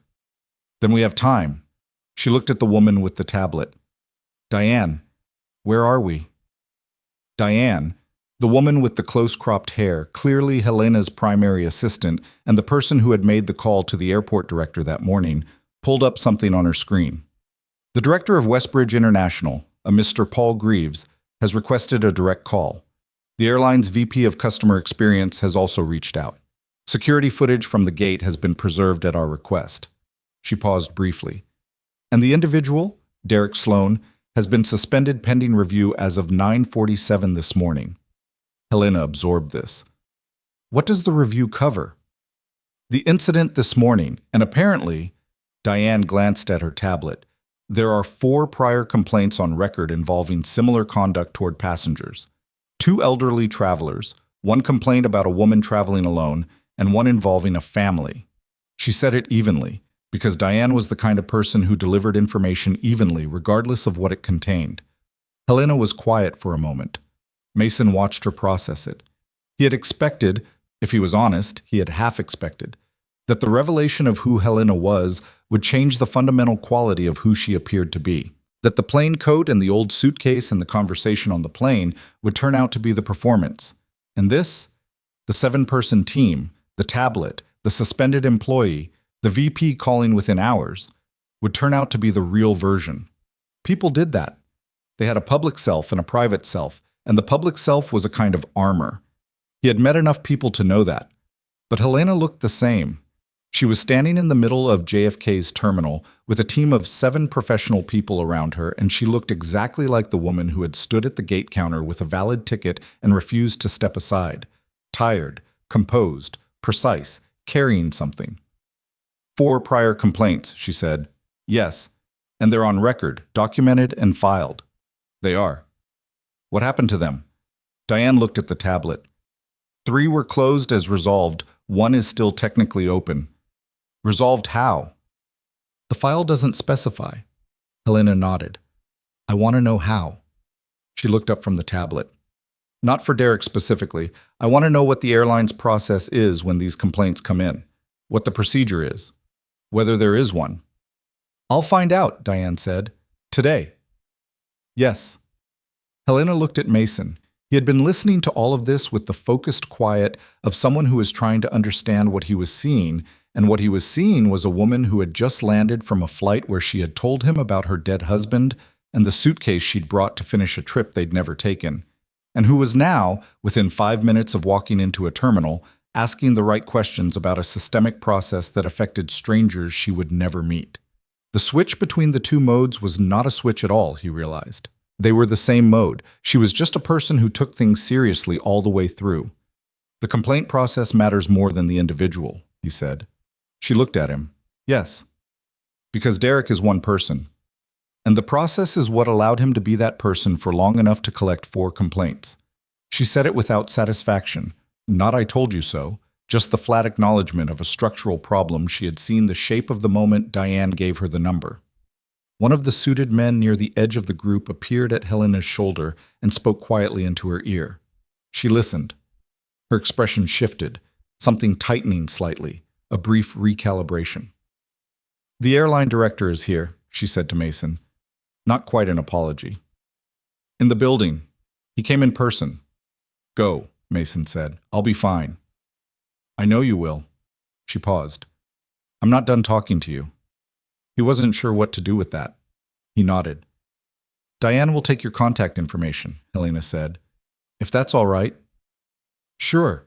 She held his gaze for a moment that was slightly longer than a goodbye glance typically was, and then she turned toward the suited men and the direction they were indicating, and the group moved with her, reorganizing smoothly, the tablet, the suits, the professional quiet of people who did this regularly. And within 30 seconds she was moving down the terminal with the specific contained momentum of someone who had a very long list of things to do and had already started on it. Diane remained. She looked at Mason with the calibrated neutrality of someone doing a job efficiently. "Name, phone number, and email," she said. "And a good time to reach you." He gave her the information. She entered it into her tablet without looking up. Then she did look up briefly, and she said, "She doesn't usually do that." "Do what?" "Talk to people on planes." Diane said it without inflection, as a fact. She hasn't sat with someone in a first-class cabin in years. She brings work, or she sleeps. She paused. She paused. "I just thought you should know that." Then she tucked her tablet under her arm and walked after Helena, and Mason was standing alone in the middle of JFK with his carry-on bag and his certification materials and a silence where the last several hours had been. He stood there for a moment.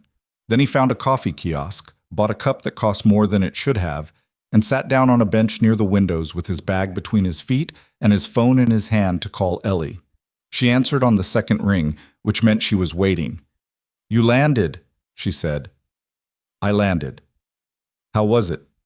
He thought about the gate counter. He thought about Derek's face when the phone rang.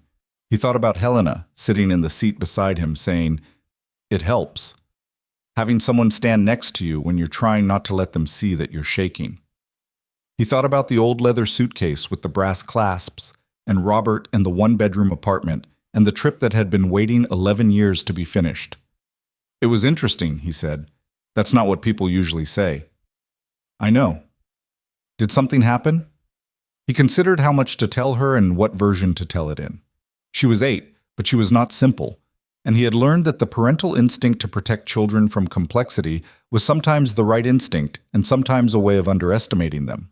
He thought about what had happened at the counter, and he thought about what he had told her, about looking away being a choice, and he thought about the fact that he had not looked away, and that there was a version of today that she could hold. "There was a woman at the airport," he said. "A gate supervisor was giving her a hard time. Wouldn't scan her ticket even though it was valid." "Why not?" "Because she didn't look the way he expected a first-class passenger to look." Ellie was quiet for a moment. "Did you do something?" "I told him to scan the ticket." Another pause. "And did he?" "Eventually." "Was she okay?" "She was." He looked at the window, the apron outside, the planes moving slowly in the morning. "She was going to be okay regardless, I think. She just needed someone to stand next to her for a few minutes." Ellie processed this. "Was she nice?" "She was real," he said, reaching for the word that fit. "She was a real person, yeah." "Okay." There was a sound in the background, Mrs. Gable's voice, something about lunch. "Dad, I have to go, but good. You did the right thing. Thanks, Elle." "I wasn't complimenting you," she said, with 8-year-old precision. "I was just confirming it." He smiled. "Go eat your lunch." She hung up. He put the phone in his pocket and sat with his coffee and the particular kind of quiet that descends when a noisy several hours has finally released you. The certification ceremony was at 2. He had time. He took the subway, something he rarely did, but the city asked for it. The subway was what the city had instead of open space, and he found himself standing in a crowded car with his bag between his feet and strangers around him and the underground tunnel moving past the windows. And he felt the specific anonymous comfort of being in a place where nobody knew anything about him. That was the other thing about cities. They were indifferent in both directions. Nobody knew Derek Sloan had treated a woman with a valid ticket like she was trespassing. Nobody knew Mason Rourke had stepped out of line. Nobody knew about the suitcase or Robert or the trip that had waited 11 years. The city received all of it without reaction, which was neither warm nor cold, just large, just old enough to have seen everything and stopped being surprised by any of it. He got off at the right stop and found the building and registered at the front desk and was given a lanyard and a packet of materials and directed to a reception area where 30 or 40 other people in his industry were already gathered. Aviation maintenance professionals, safety engineers, certification board representatives, the specific subset of people who spent their working lives on the mechanical truth of flight. He recognized a few faces, shook hands with 2 people he'd met at an industry conference 4 years ago, answered questions about his system with the careful accuracy of someone who had been thinking about nothing else for 4 years and knew exactly where its strengths were and exactly where it still needed work. He did not mention the morning. He presented his certification materials at 2 o'clock to a panel of 4, and he walked them through the system with the combination of fluency and nervous precision of someone who had rehearsed this in his head so many times that the words sometimes came out slightly faster than intended. The panel asked good questions, specific, technically demanding questions that required him to think rather than recite, and he answered them honestly, including the parts where he said, "I don't know yet," and that's the next problem, and the 83% accuracy is real, but I think it can be better with the right data set. One of the panelists, a woman in her 50s who had spent 30 years in aviation safety regulation, said, "The regional airline application is interesting. Most people building in this space go upstream. They target the big carriers because the contracts are larger. You've stayed focused on regional." "That's where the gap is," Mason said. "The big carriers have the infrastructure. The regionals are flying the same skies with a fraction of the support system. Is there a personal reason for that focus?" He paused. It was the kind of pause that answered the question before the words did. "Yes," he said. "There's a personal reason." He did not elaborate, and the panelist did not push. Some things you brought into a room and left at the edges of it, present but not explained. The certification was awarded at 3:30. There was a handshake, a framed document, a brief reception with mediocre coffee and decent conversation, and Mason stood near a window looking at the document in his hands. The paper that was the door, the thing he had been working toward in hallways and spare bedrooms and early mornings. And he felt the specific undramatic weight of something that had been in the future for a long time arriving in the present. It was real now. It was a real credential with his name on it, and a date and the signatures of people who had examined what he built and determined it was worth certifying. He thought about calling his supervisor, but it was late enough in the day that the hangar would be at shift change and the call would be awkward. He thought about calling someone who would understand what this meant technically, and there was nobody on that list who was immediately reachable. He stood at the window and looked at the document and let it be what it was. A beginning, specifically the end of a chapter that was also the first page of the next one. His phone buzzed. Unknown number, New York area code. He answered it. "Mr. Rourke."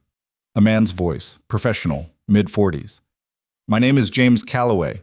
I'm the Senior Vice President of Strategic Partnerships at Carrington Meridian Group. Ms. Carrington asked me to reach out." Mason looked at his certification document. "All right," he said. "She would like to meet with you this evening if you're available. She understands if your schedule doesn't allow." "Where?" Mason said. Calloway gave him an address in Midtown. A hotel. A restaurant on the top floor, 7 o'clock. "I'll be there," Mason said. He took a cab because it was faster, and because the day had been long enough that the subway's particular democracy of discomfort felt like more than he could negotiate. He checked into the modest hotel he'd booked 3 weeks ago, showered, changed into the cleanest shirt in his bag. He had packed for a certification ceremony, not for dinner at a midtown hotel, and he spent about 30 seconds being slightly annoyed at himself for this before deciding it was not a problem he could retroactively solve, and arrived at the restaurant at 6:58. Helena was already there. She was at a corner table with a view of the city that was the kind of view cities offered to remind you how large they were. She had changed out of the camel coat. She was in something darker, simpler, still the quality of someone who wore clothes that were good without being loud about it. The old leather suitcase was not visible. She had a glass of water in front of her and nothing else, and she was looking out at the city with the expression he was starting to recognize as her resting state, alert, internal, slightly farther away than the room. She looked up when he arrived. "You got the certification," she said. Not a question. 3:30. "Congratulations."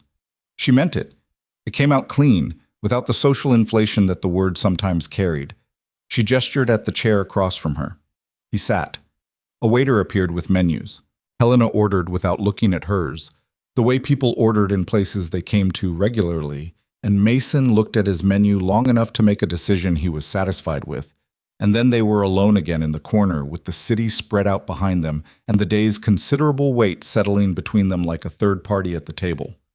"How was the director?" Mason asked. "This morning."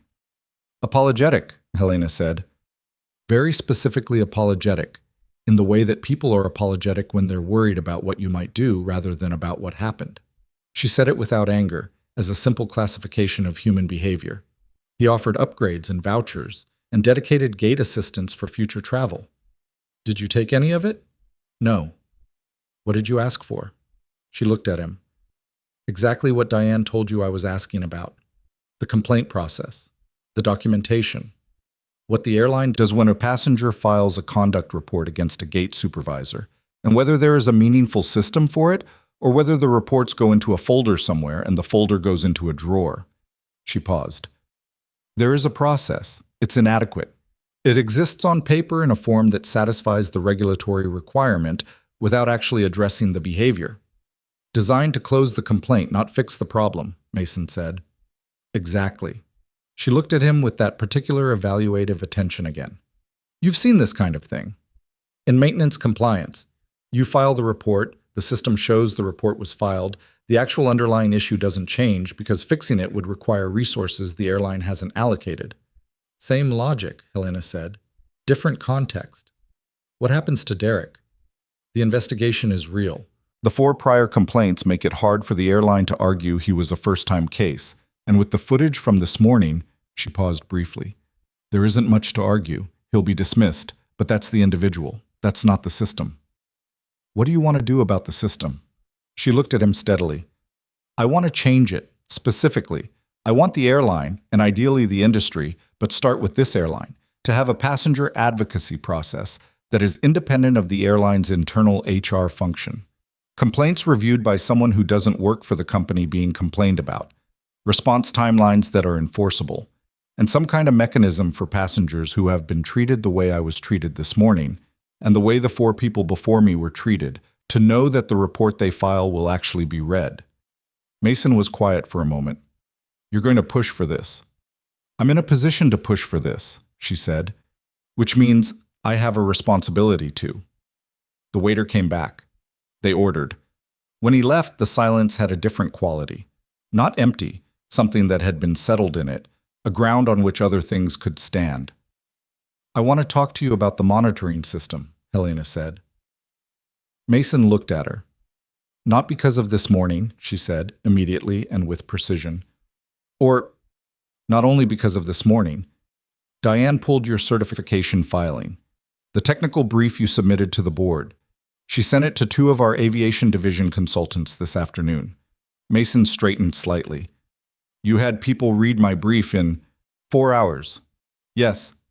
She met his eyes without apology. I needed to know whether what you told me on the plane was accurate or whether you were someone who believed in something that wasn't as solid as they thought. Those are different situations. What did they say? That the concept is sound. That the predictive algorithm approach for regional aviation maintenance is genuinely underserved. That the 83% accuracy at 60 days is credible for the volume of data you were working with. She paused. And that the reason your investment meetings 2 years ago didn't work is exactly what you said. You looked like a person, not like a company, and the people you were meeting wanted a company. I know, Mason said. Carrington Meridian has an aviation division, Helena said. We acquired a regional aircraft leasing company 4 years ago. We've been looking at expanding our maintenance infrastructure for 2 years. We have not found a good solution for predictive maintenance at the regional level because the existing systems are built for carriers with 10 times the operational volume. She looked at him. Your system was built specifically for the gap we're trying to fill. Mason said nothing for a moment. He was doing what he did when he received new information that changed the shape of something he thought he understood. Going still, going quiet, letting the implications arrange themselves without forcing them. It was the mechanic's instinct again. Don't react to the first reading. Check the instrument twice. Tell me what you're thinking, Helena said. I'm thinking that this morning you were a woman with a valid ticket and an old suitcase, Mason said. And now you're telling me that your company is the solution to a problem I've had for 2 years. And I'm wondering whether I'm able to think clearly about that, given the circumstances. That's a fair thing to wonder, she said, because I didn't help you at the counter for this. I need you to understand that. I know, she said. I told you that was why it mattered to me. And I need whatever happens between us professionally to be about whether the work is worth it. Not about, he stopped, finding the words, not about debt. Not about you feeling like you owe me something from this morning. Helena looked at him with the expression of someone who has just heard something they have been waiting to hear without knowing they were waiting for it. Then let me be very clear, she said. Carrington Meridian's aviation division is not in the business of charity investments. If our consultants had read your brief and told me the approach was weak, or the accuracy numbers were inflated, or the regional application was a secondary market we didn't care about, I would not be having this conversation with you. I would have sent you a polite email, and you would have gotten on a plane tomorrow, and I would have spent the next 2 years continuing to look for a solution that didn't exist yet. She held his eyes. The reason I'm having this conversation with you is because your work is worth it. The morning was a separate thing. Mason was quiet. The order matters, she said, and she said it with the particular emphasis of someone returning to a sentence that had already done work once. He had said it to her, on the plane. I didn't do it for a reward. And she had said, I know. That's why it matters. And now she was telling him that the same principle applied in the other direction. The work was the work. The morning was the morning. The fact that they happened on the same day did not make them the same thing. I want to be involved in the development, he said. Not as a consultant who hands over the architecture and walks away. I want to build this. Yes, she said. That's what I'm offering. And I have a condition. She waited. Ellie comes first, he said. He said it without preamble or softening, the way you said the thing that wasn't negotiable. Every significant decision I make, schedule, location, time commitment, she factors into it. She's 8 years old and she's been without her mother for 4 years, and she's had a father who's been present, and I'm not going to be less present because of a career opportunity, regardless of what the opportunity is. He expected, not pushback, but a pause. The managerial recalibration of someone hearing a constraint they hadn't anticipated and calculating how it affected the structure. Helena didn't pause. Robert and I didn't have children, she said. Not by choice. It just didn't happen. And I spent 20 years building a company, and I'm proud of it, and some of what I'm proud of cost things that I couldn't have known the price of when I agreed to pay them. She looked at him. Your condition is not a limitation. It's a requirement I would have built into the offer regardless. He looked at her. I'm serious, she said. The position is structured to allow it. You would be heading the technical development of an independent program. You set the development timeline, you determine your own hours, you work from Westbridge, we'll establish the program locally, and you travel when you choose to travel and not when you don't. She paused. I'm not offering you a job. I'm offering you the resources to build something that belongs to you, with our infrastructure behind it. Mason sat with that. Outside the window, the city was turning from gray to gold, the early evening light hitting the buildings at the angle that made even glass and steel look like something a person might have actually chosen. He had looked at this city from a plane window this morning. He had not expected to be eating dinner in it. He had not expected any of the things that had happened between waking up at 4:15 and sitting in this chair. He thought about the hallway outside Ellie's bedroom, the folding table, the 4 years of nights and weekends and problems worked through alone because there was no one who knew enough to push back. He thought about the investment meetings 2 years ago and the way those rooms had felt, the specific diminishment of being seen and found wanting before you'd finished your sentence.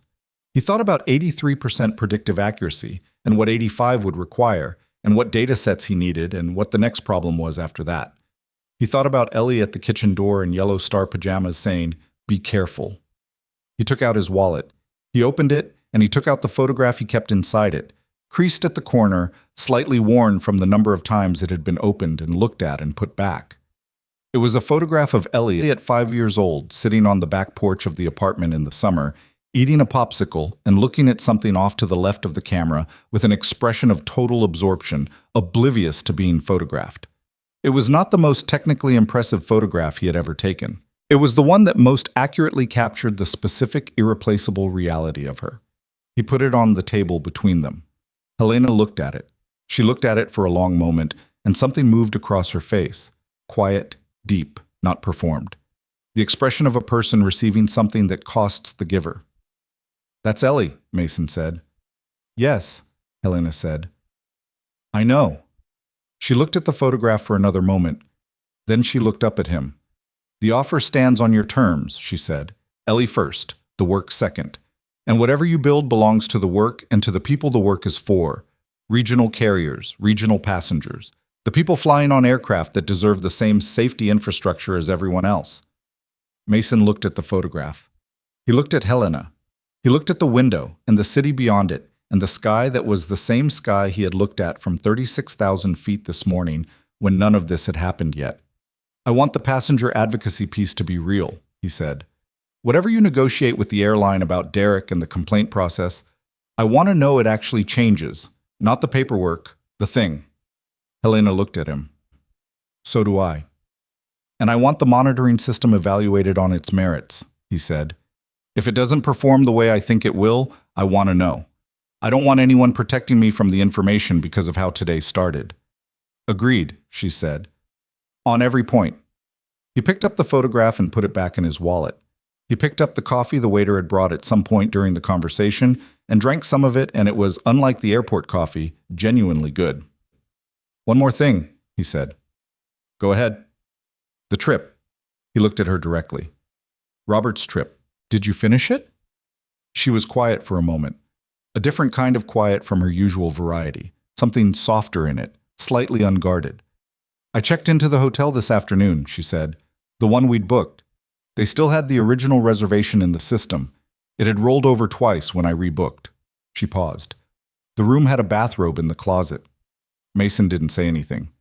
"I sat in the room for about 20 minutes before Calloway called me about the airline director," she said. "And I thought—" She stopped. Started again. Robert would have found this entire day very funny. The ticket, Derek, the 7 people at the airport, the fact that I had a conversation about predictive aviation maintenance algorithms on the plane. She looked at her water glass. He had a very specific sense of humor, very dry. He would have said something about it that I would have remembered for the rest of my life. She said it simply, without performance. Just the plain truth of absence. The specific, permanent ache of he would have said something when the person who would have said it isn't there. "I know that feeling," Mason said. "I know you do," she said.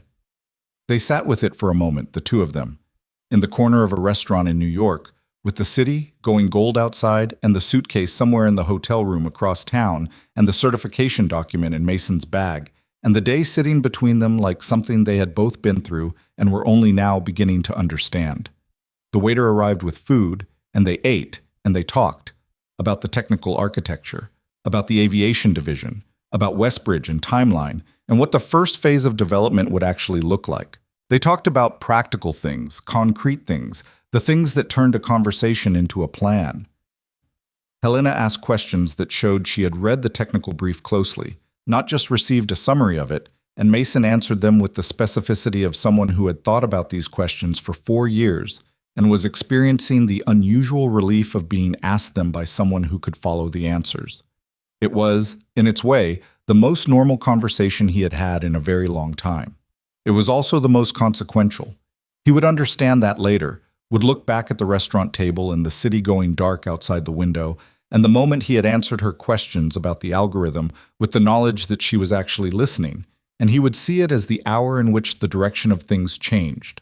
Not dramatically, not with announcement, just the way things changed when the right variables finally aligned in the same room at the same time, which was rarely how anyone planned it, and almost always how it actually happened.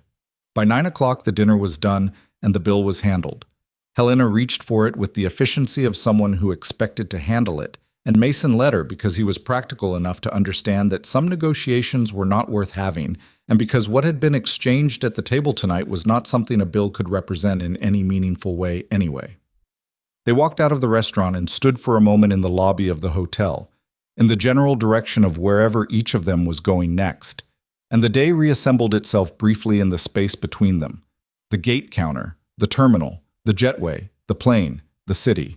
"I'll have Diane send over the formal documentation next week," Helena said. "Take time to review it. Have someone look at it if you want. A lawyer, someone you trust. Don't feel pressured by the timing." "I will," Mason said. "And Mason." She looked at him with the directness that was her characteristic mode.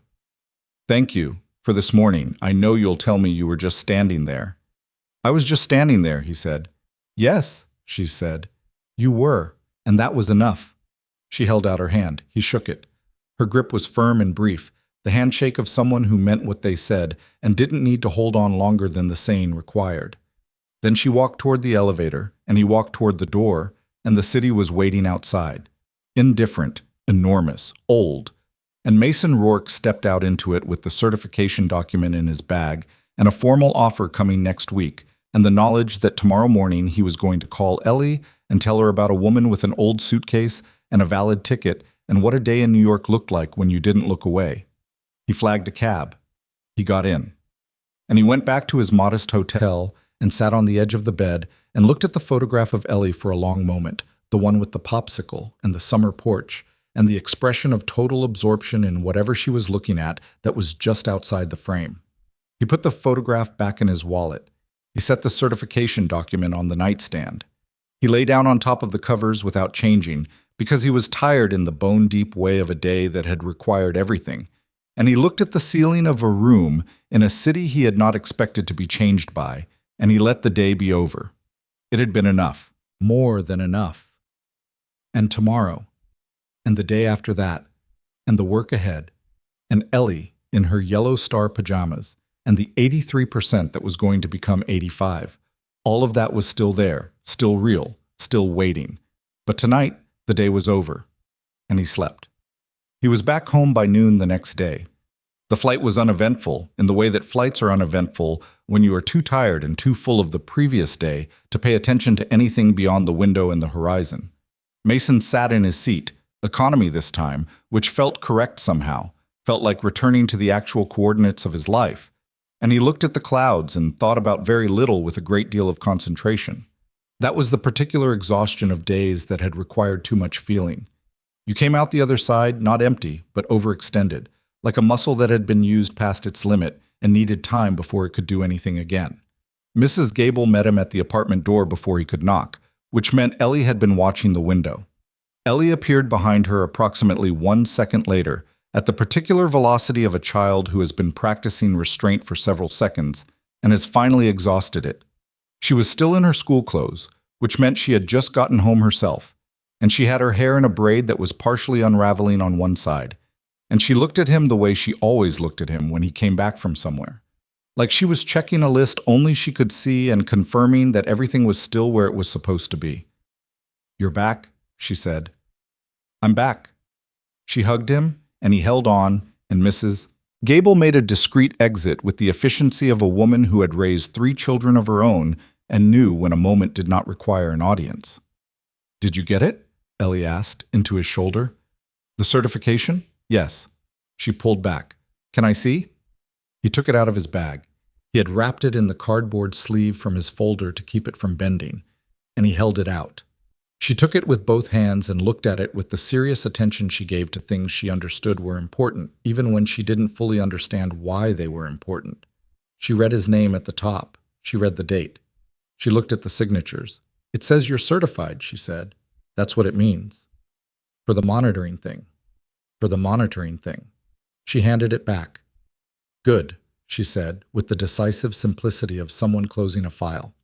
Then she grabbed his hand and pulled him toward the kitchen, and the conversation became something about what they were having for dinner and whether he was too tired to make the pasta with the garlic thing because she had been thinking about it all day, and Mason let himself be pulled, and the apartment closed around them with the familiar specific weight of home. He told her about Helena that night over dinner. Not everything, not the suitcase or Robert or the conversation on the plane. Those felt like Helena's things to carry, not his to distribute. But he told Ellie about the gate, about Derek, about standing next to a woman with a valid ticket while someone tried to tell her she didn't belong. I told it the way you told a story to an 8-year-old when you wanted the 8-year-old to understand it without losing the truth of it, directly, without simplification, trusting that she could hold the complexity. She listened with the focused, unblinking attention she gave to things that mattered. When he finished, she was quiet for a moment. Was he scared? She asked. The gate guy. Mason looked at her. What makes you ask that? You always say people are mean when they're scared, she said. So was he scared? He thought about Derek's face when the phone rang, the color going out of it, the way he had reached for the keyboard afterward like a man doing the only thing left to him. I think so, Mason said. Yeah, I think he was. Of what? Probably of things he didn't totally understand, of people who didn't match the version of the world he'd decided was true. He paused, turning the thought over, making sure it was honest before he gave it to her. Sometimes people get mean about the things they're most uncertain about, because certainty feels safer, even when the certainty is wrong. Ellie considered this. She pushed pasta around her plate. But it's still not okay, she said, being scared. No, Mason said. It's not an excuse. It's just an explanation. Those are different things.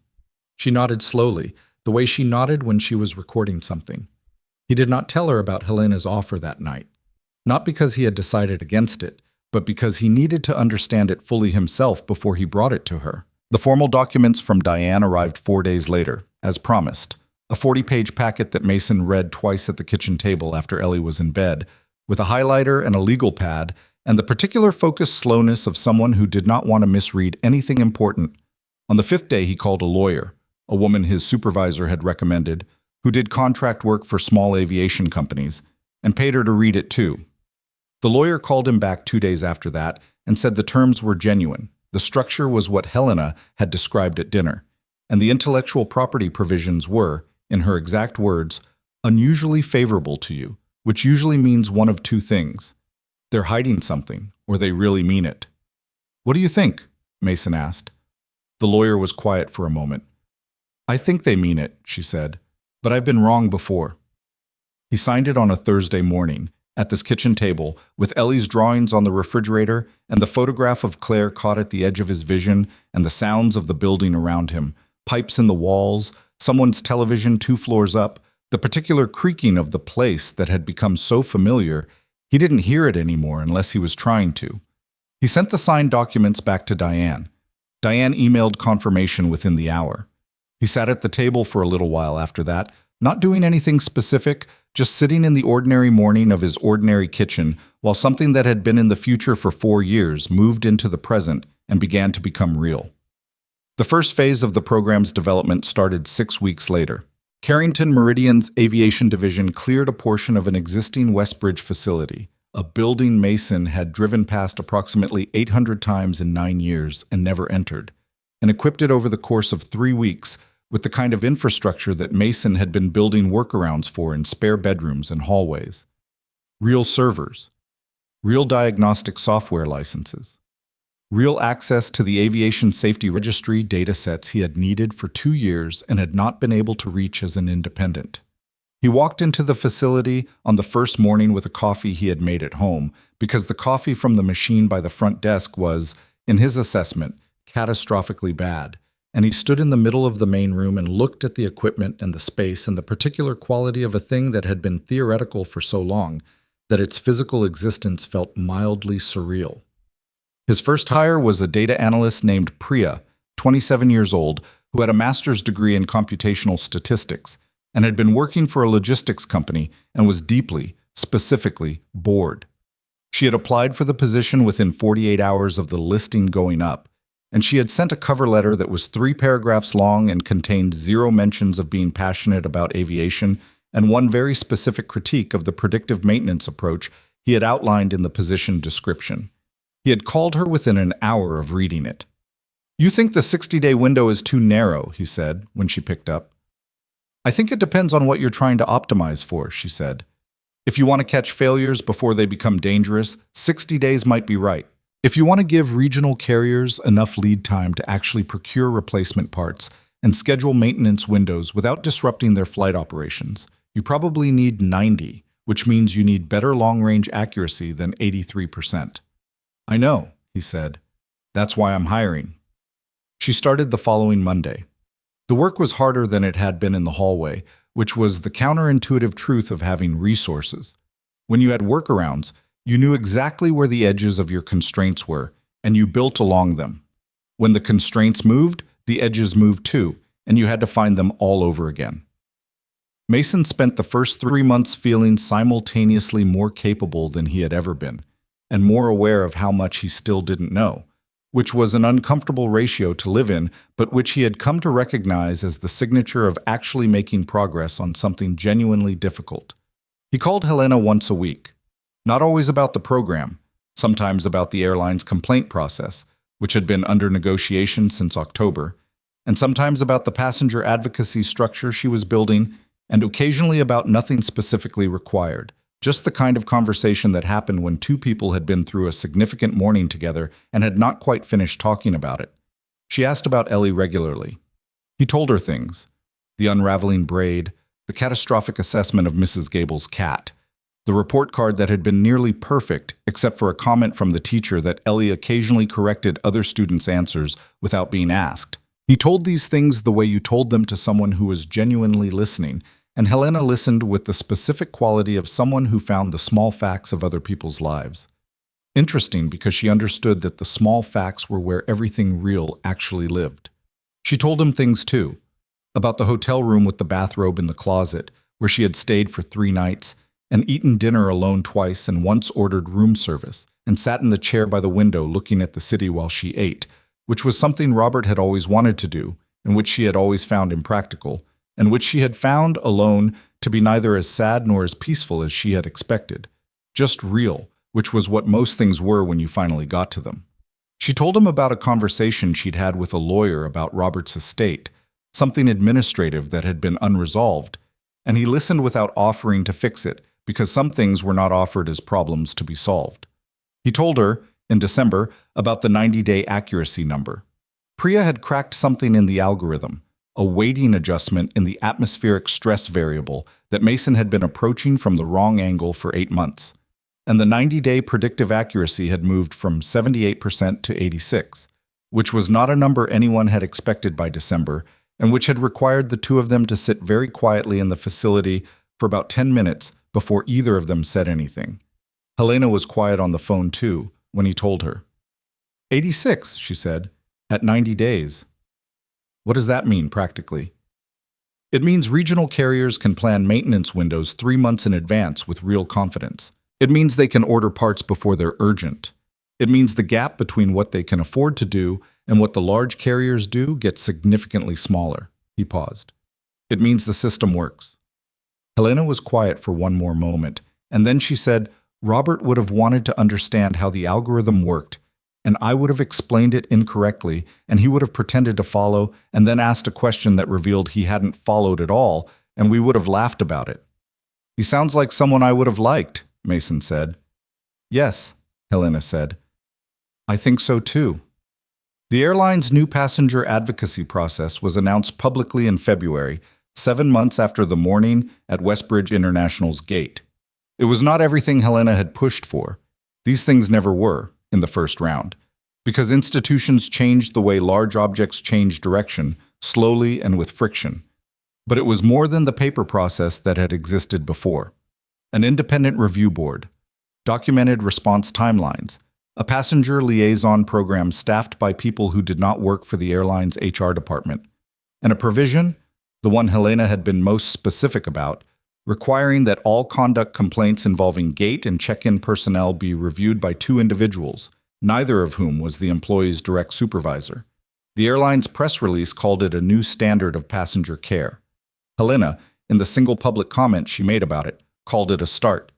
Derek Sloan's dismissal had been finalized in November, after the investigation confirmed the pattern that the 4 prior complaints had outlined. There was no public announcement about him specifically.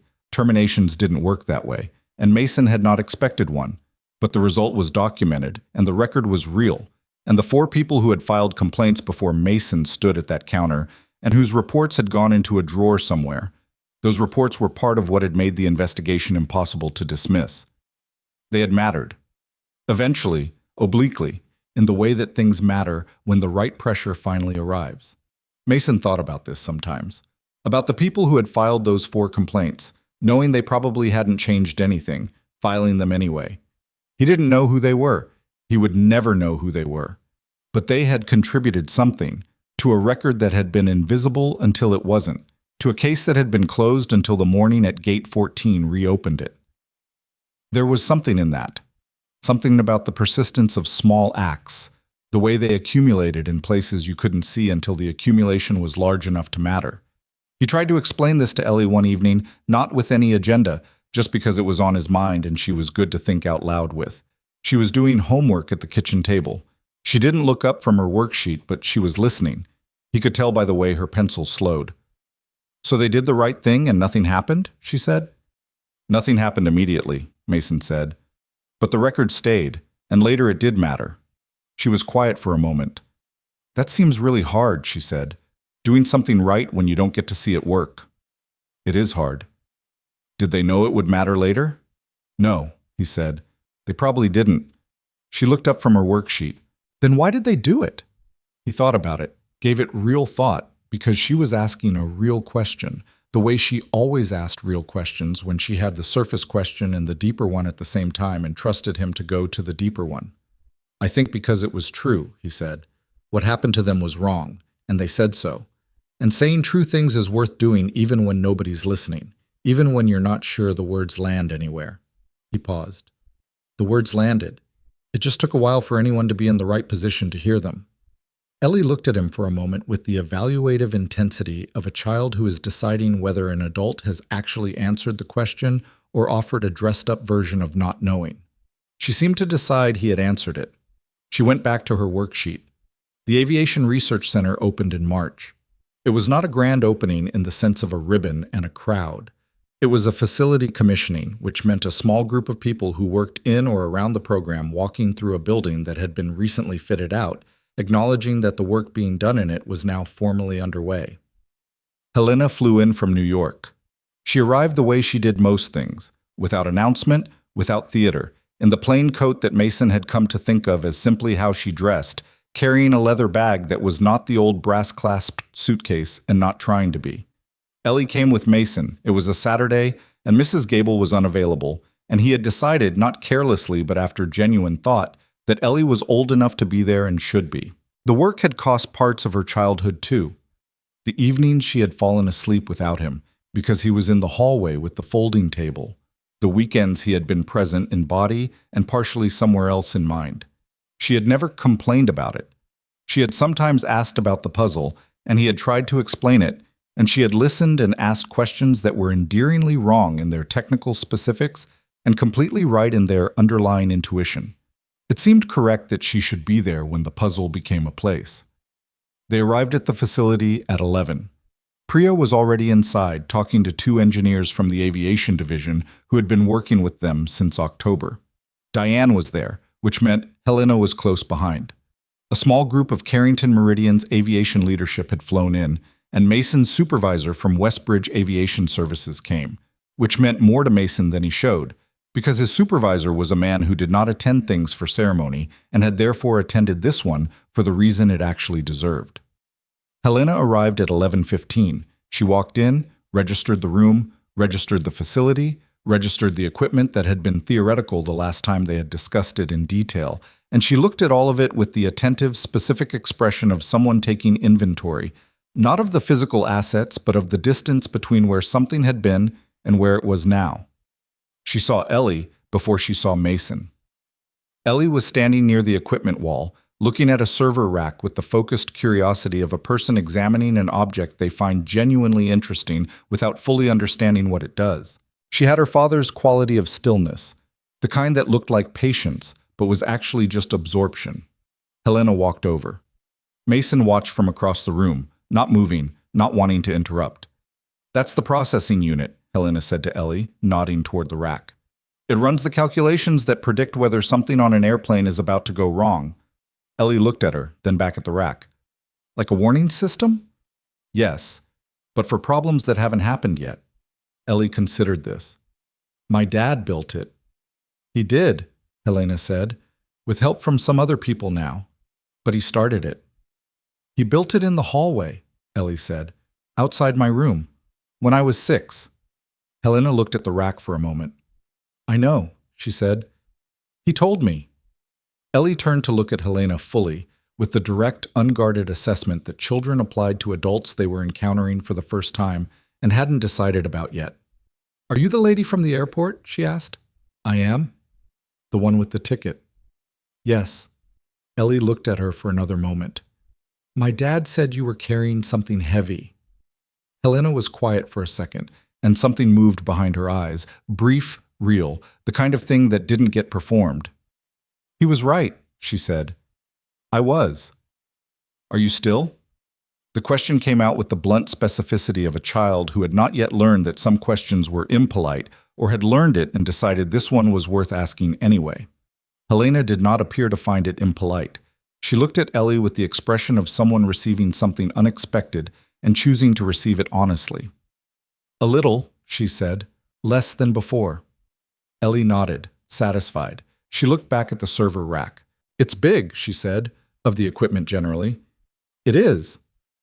"The hallway version was a folding table," Ellie said. "I used to have to be careful not to bump it when I went to the bathroom at night." Helena smiled. It was a real smile, brief and slightly asymmetrical, not performed, the kind that arrived before a person had decided to produce it.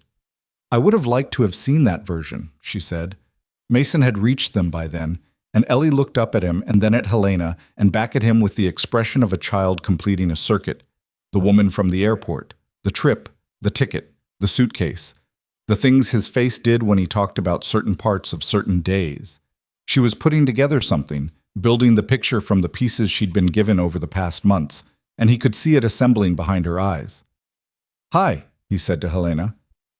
"Hi." She looked at him the way she always looked at him, directly, with the particular steadiness of someone who had decided to tell the truth about what they saw. "It looks right," she said. "The facility." "It's not finished," he said. "The calibration on the secondary array is—" "Mason," she said. He stopped. "Let it be right for today," she said. He looked at the room. At Priya talking to the engineers. At his supervisor standing near the window with a coffee and the specific expression of a man who was privately proud of something and was being private about it. At Ellie, beside him, who had found something new to examine near the workstation and was leaning toward it with her hands clasped behind her back the way she did when she was interested but trying not to touch. "Okay," he said. They stood there for a moment, the three of them in the loose configuration of people who had arrived at the same place from very different directions and had not yet found the language for what that meant. Then Ellie said, still looking at the workstation, "Did you bring the suitcase?" Helena glanced at Mason briefly. He gave her nothing. He hadn't told Ellie about the suitcase, and he was genuinely curious what Helena would do with the question. "No," Helena said. "I left it at home this time." Ellie looked up. "Why?" Helena was quiet for a moment. Not because she didn't have an answer, because she was finding the right one, the honest one, not the version that sounded better than the true version. "Because I think it needed to stay," she said. "The trip I was finishing, I finished it, and the suitcase belongs to that trip, to that chapter. Starting a new one seemed like it should have its own things." Ellie absorbed this with the seriousness she applied to things that felt important. "My mom has a box," she said. "Dad keeps it on the shelf in his room, with her stuff in it." "I know," Helena said carefully, gently. "He doesn't take it places either," Ellie said. "But he has it." She paused. I think that's okay, having things that belong to one place. Helena looked at Mason over the top of Ellie's head, and there was something in the look, not complicated, not layered, just true, that he received without trying to interpret or translate. Just received it. Yes, Helena said, looking back at Ellie. I think that's exactly right. The commissioning continued. There were remarks. Brief, mercifully brief. The aviation division's lead offering 4 minutes of context about the program's scope and timeline. Mason's supervisor adding 2 sentences that were more generous than Mason expected and which he would not forget. Mason himself said almost nothing official. He stood near the front of the room and looked at the people in it and said that the work was real and that it was going to matter and that he had not done it alone. And then he stopped because that was what needed to be said, and he had said it. Helena spoke last. She did not speak about the morning at the airport, and Mason had not expected her to. She spoke about regional aviation safety as a structural problem, the gap between what well-resourced carriers could provide and what under-resourced carriers could manage, and the people who flew on both. She was specific, and she was direct, and she did not use the word proud or the phrase making a difference, both of which were things Mason had noticed she never used. She said what was true, which was that the work in this facility was attempting to address a gap that had caused harm, and that addressing it required someone who understood the gap from the inside, who had spent years looking at the problem from the level of the actual aircraft and the actual maintenance log and the actual carrier that could not afford to be proactive until after something had already gone wrong. She said, "The best solutions to structural problems usually come from people who lived inside the structure long enough to see exactly where it was failing." That sounds obvious. It is not how most institutions actually find solutions, because the people with the resources to fund solutions rarely look for them in the places where the problem is actually experienced. She paused. I'm trying to be better at that. This program is part of that effort. Then she sat down, and the room moved on, and the morning became afternoon, and the people drifted into smaller conversations, and the facility hummed around them with the low, particular sound of equipment running its initial cycles. Ellie fell asleep in the car on the way home, which happened sometimes when she had been in an adult environment for several hours, and had spent significant energy on appropriate behavior. Mason drove and let her sleep and listened to the radio at low volume, some station playing older songs he half recognized, and he let the day settle without trying to organize it into something he could file and reference later. There were things he knew. He knew that the work was real, and that the 86% was real, and that Priya was already working on something that might get it to 88. He knew that the airline's new advocacy process was imperfect and was more than nothing, and would be argued with and refined and would eventually matter to people he would never meet, who would have no reason to know that the chain of causation ran through a gate counter at 7 in the morning when a man in a plain coat stepped out of a line. He knew that Ellie was going to be okay, not in the smooth, undamaged way that he had once hoped for and then grieved the loss of. She had lost her mother at 4, and that was a fact that lived in her and would keep living in her, showing up differently at different ages, requiring different things from him at each stage. But okay in the real sense, in the sense of a person who had been loved consistently enough to build something sturdy inside herself, and who asked questions that went to the center of things, and who had told a woman she'd never met that having things that belonged to one place was okay. He knew that doing the right thing was not a transaction. He had stepped out of the line in a gate area because he could not have looked at Ellie if he hadn't, and what had followed was not a reward for that. It was its own chain of events, its own logic, its own separate truth. The morning had mattered because a woman had a valid ticket, and a supervisor decided she didn't belong, and one person decided not to look away. And that was the whole story. Everything else was subsequent to that. Connected, but not owed. He knew that Helena Carrington was not his friend in the way that word got used easily. She was something else, someone who had sat beside him on a plane and told him about Robert and the brass-clasped suitcase, and who called on Thursdays and asked about Ellie's unraveling braid, and who had shaken his hand in a hotel lobby and meant it, and who was also the person who had signed the documents that changed the direction of his work. Those things coexisted in the complicated way that real things coexisted. He had no cleaner word for it than real. He thought about the moment, months ago, when she had said, "The order of those events matters." He had thought she meant, "I know you didn't do it for a reward, and that is why the reward is genuine." He still thought that was true, but he thought now there was another meaning in it, running beneath the first one. The order mattered because the person you were before the outcome was revealed was the only honest version of yourself. After you knew, after the phone rang and Derek went pale and the executives appeared at the terminal and the name resolved into money and power and consequence, after all of that, the choices available to you were different. You could be gracious, you could be strategic, you could be impressed by your own good judgment in hindsight. But you couldn't be the person you had been at the counter before you knew, when the only thing driving the choice was the thing itself. That was the only version of yourself that was completely yours. He had been that version. He did not think it made him exceptional. He did not believe the story of himself as someone special. He was a 32-year-old aircraft mechanic from a regional airport who raised his daughter alone and had spent 4 years building something in a hallway, and on a Tuesday morning he had stood next to a woman with a valid ticket because he could not have told his daughter the true answer to her question if he hadn't. That was the whole of it. And yet, there were going to be people, at some point, flying on regional aircraft equipped with the monitoring system, on carriers that had started running predictive maintenance instead of reactive maintenance, on routes that connected the smaller cities that the large carriers didn't service, carrying the ordinary specific cargo of people's lives. People going home, and people going toward things, and people doing what Helena had done, finishing trips that had waited too long. They wouldn't know the name of the system. They wouldn't know about the hallway, or the folding table, or the 83% that became 86. They would just fly, and the aircraft would be safer than it would have been, and they would land, and they would go on. That was what the work was for. He pulled into the parking lot of the apartment complex and turned off the engine. Ellie stirred but didn't wake. Her head was tilted to the side, the braid fully undone now, her breathing the slow and uncomplicated breathing of a sleeping child. He looked at her for a moment in the quiet of the car, at the particular defenseless reality of her face in sleep, the way she looked younger, the way she looked like herself, and also like Claire and also like no one else. And he felt the particular fullness of a thing that had no clean name and didn't need one. He got out of the car. He went around to her side and opened the door and gathered her up, which she allowed in her sleep with the specific unconscious cooperation of a child who trusted the person carrying her, and he carried her up the stairs and through the apartment door and down the hall to her bedroom and laid her down on top of her covers without waking her. He stood at her door for a moment. The apartment was quiet around him, the pipes in the walls, the television upstairs, the familiar creaking that he didn't hear unless he was listening.